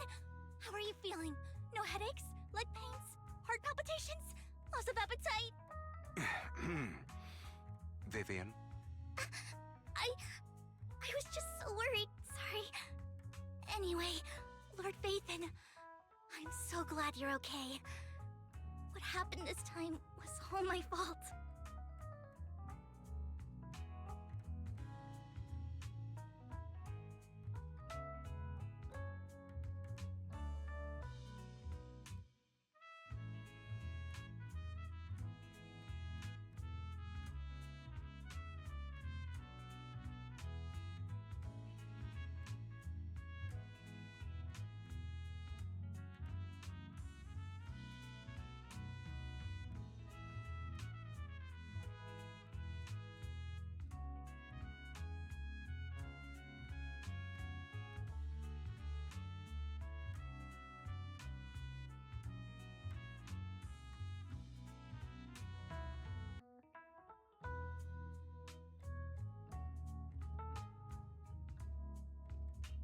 You only became an ethereal to defeat Dina.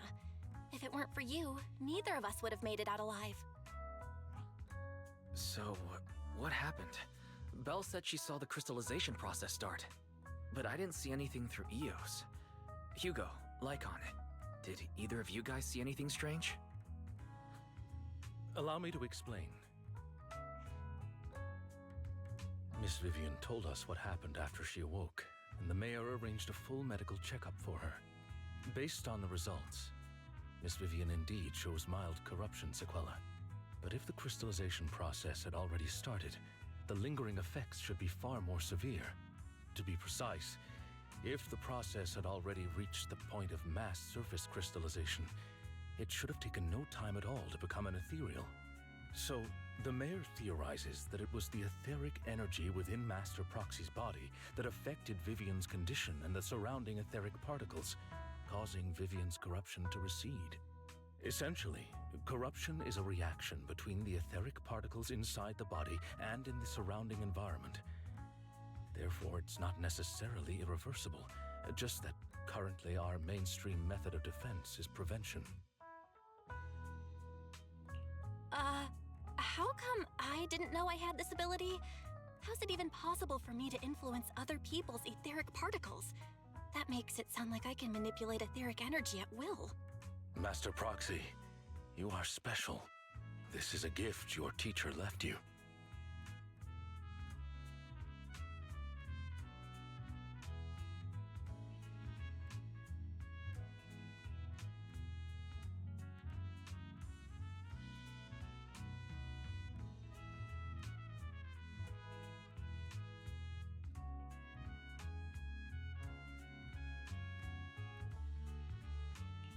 Our teacher?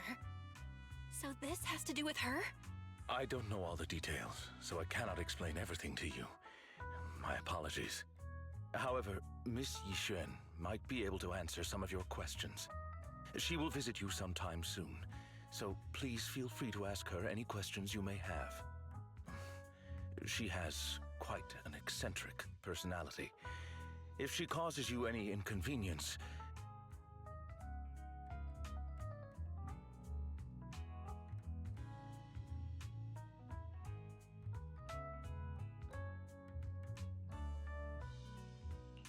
If she causes trouble, can I file a complaint about her to you?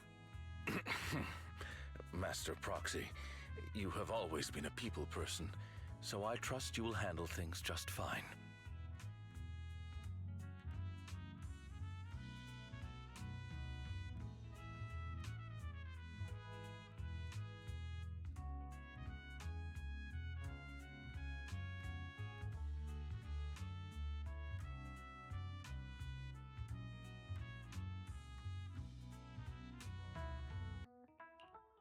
That just makes me more worried. In any case, the mayor has asked me to give everyone his most sincere gratitude. Unfortunately, the mayor could not come personally, but has promised everyone a favor. Provided it's within his means, he will offer his unconditional assistance once. There is no time limit on this favor. Unconditional, What if I wanted his position as mayor? If that is what you desire, then the mayor and his subordinates will be first in line to vote for you in the next election. As for the other votes, you'll have to work for them on your own. But should you assume office, I hope you take full responsibility for handling all day-to-day matters and lead by example. By sheer happenstance, the mayor has provided you with a copy of his current assignment, the City Waste Sorting and Processing proposal. Old fox. Well, can I request Lord Phaeton's? The mayor imagined you might ask. I have prepared all the necessary documents, and the ceremony expenses will be covered by the mayor as a gift. As long as Master Proxy agrees, we can sign and process the documents immediately. But this matter requires mutual consent and cannot involve coercion, confinement, or one party's lack of consciousness. Stop! I would never do that to Lord Phaeton! Probably. At least not today. As for you, Master Proxies, the mayor has some sense of what you desire. That said, he hopes you might speak with Miss Yixuan first before you decide the timing of that favor.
I did not expect that such a spiritual entity would exist here.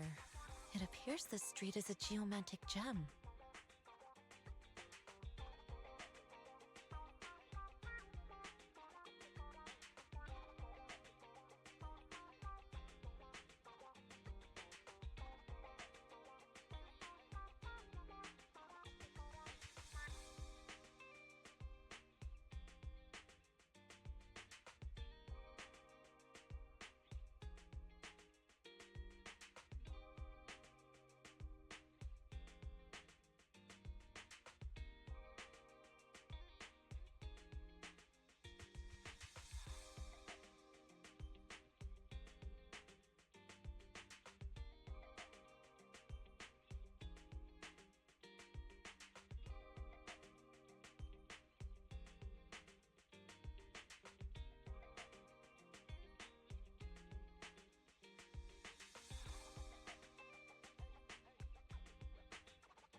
spiritual entity?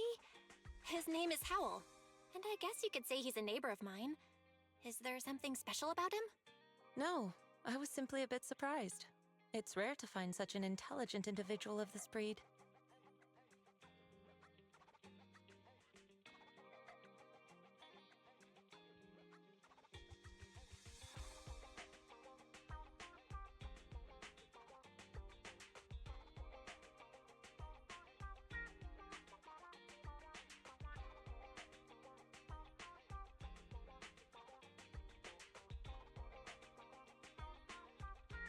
Even huskies can be really smart. Howl is proof. You're right. Yet, being overly intelligent comes at a price. It must stay here for prolonged periods of time, parted from its owner and unable to move about freely. Both a blessing and a curse. However, it seems quite happy. We've strayed a bit off topic. Since you're back, let's discuss our partnership.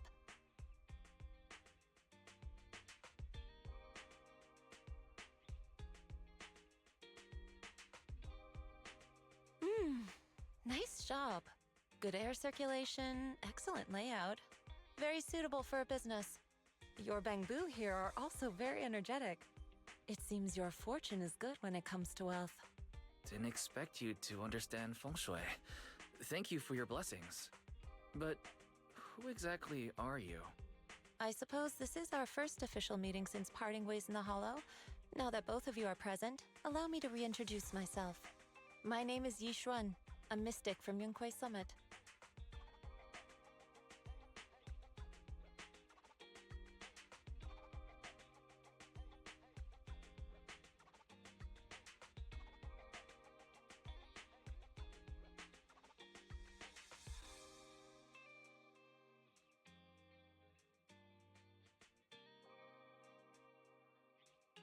Wait, mystic?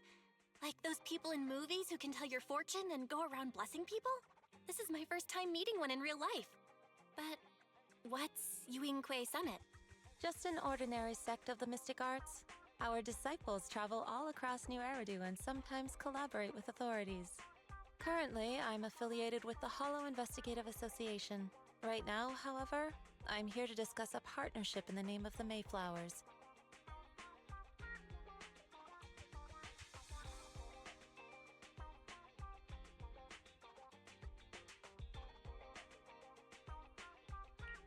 So, what sort of partnership are we talking about? I have reviewed the documents provided by the Mayflowers. You previously underwent an implant surgery. After recent adjustments, abnormalities occurred. These abnormalities bear resemblance to the craft practiced by us at Yunquei Summit. If you are willing, I can teach you how to better control your abilities. To better control my abilities. It sounds great, but there's no such thing as a free lunch. Since you're willing to teach us your craft, Shifu, you must want something in return, right? That's right. Mayflower will have you join me for some investigations. Looking at my divination results, this will be a complicated and very likely dangerous matter. He's still going over the details, but should have more information for you soon. You can wait until then to decide.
help me check my fortune.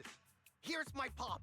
Look, doesn't this thick wealth line mean I'm about to strike it rich?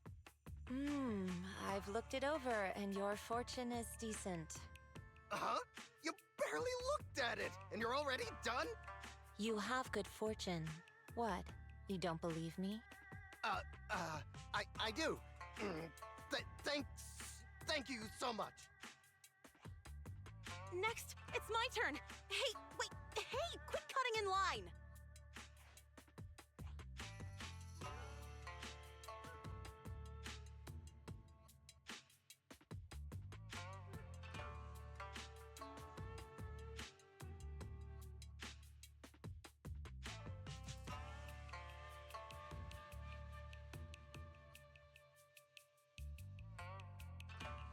So, this is where you were. Who are all these people? You're here, Belle? I decided to take a break. I didn't expect so many people to come seeking my divination services.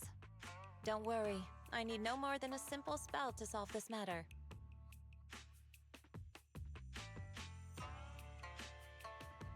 Fortune-telling services is 10,000 dennies per session.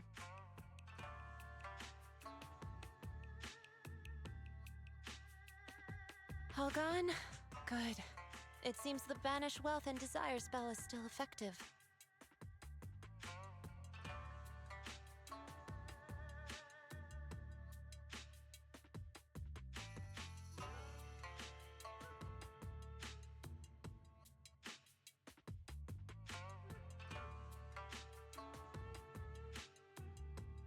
Banish wealth and desire?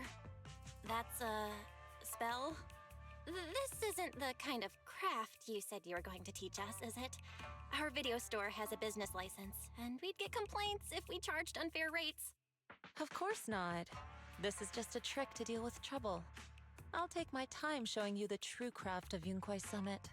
For now, let's find that shop.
Yishuan Shifu. The store is right up ahead. Yes, this is the place. Ah, this is the one.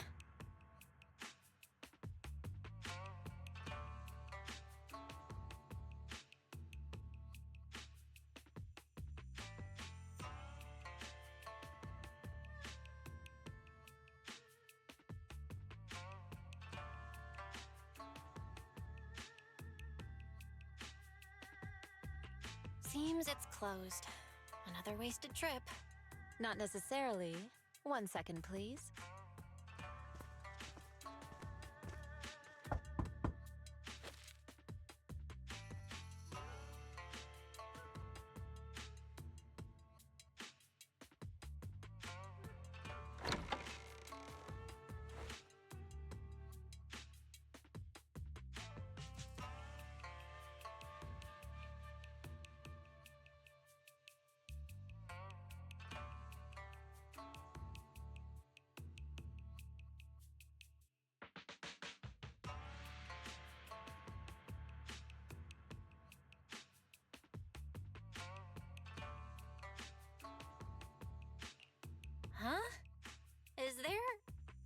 inside?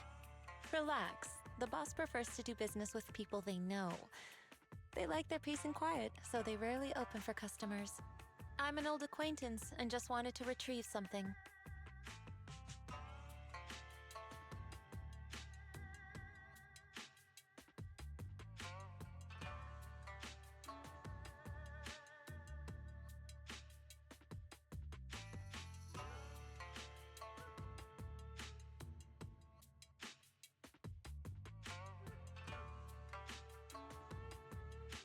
What a strange private business. Shifu, what exactly are you retrieving? Just some things needed for our future investigations. You'll know in time.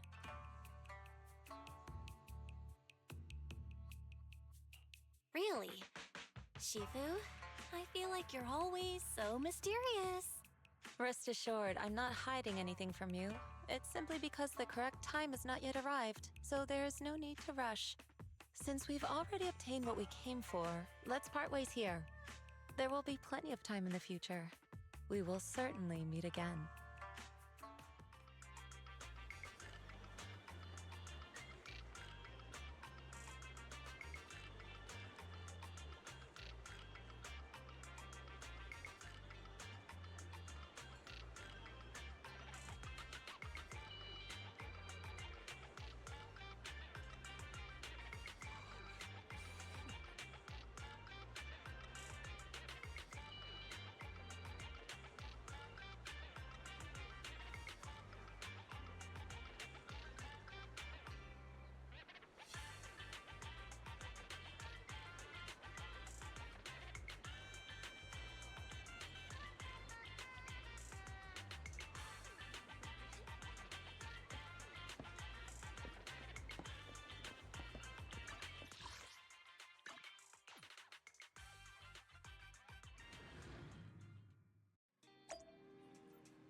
Should we take a test shot first?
the call with your innermost desires. Advance without fear. Navigate as your heart dictates.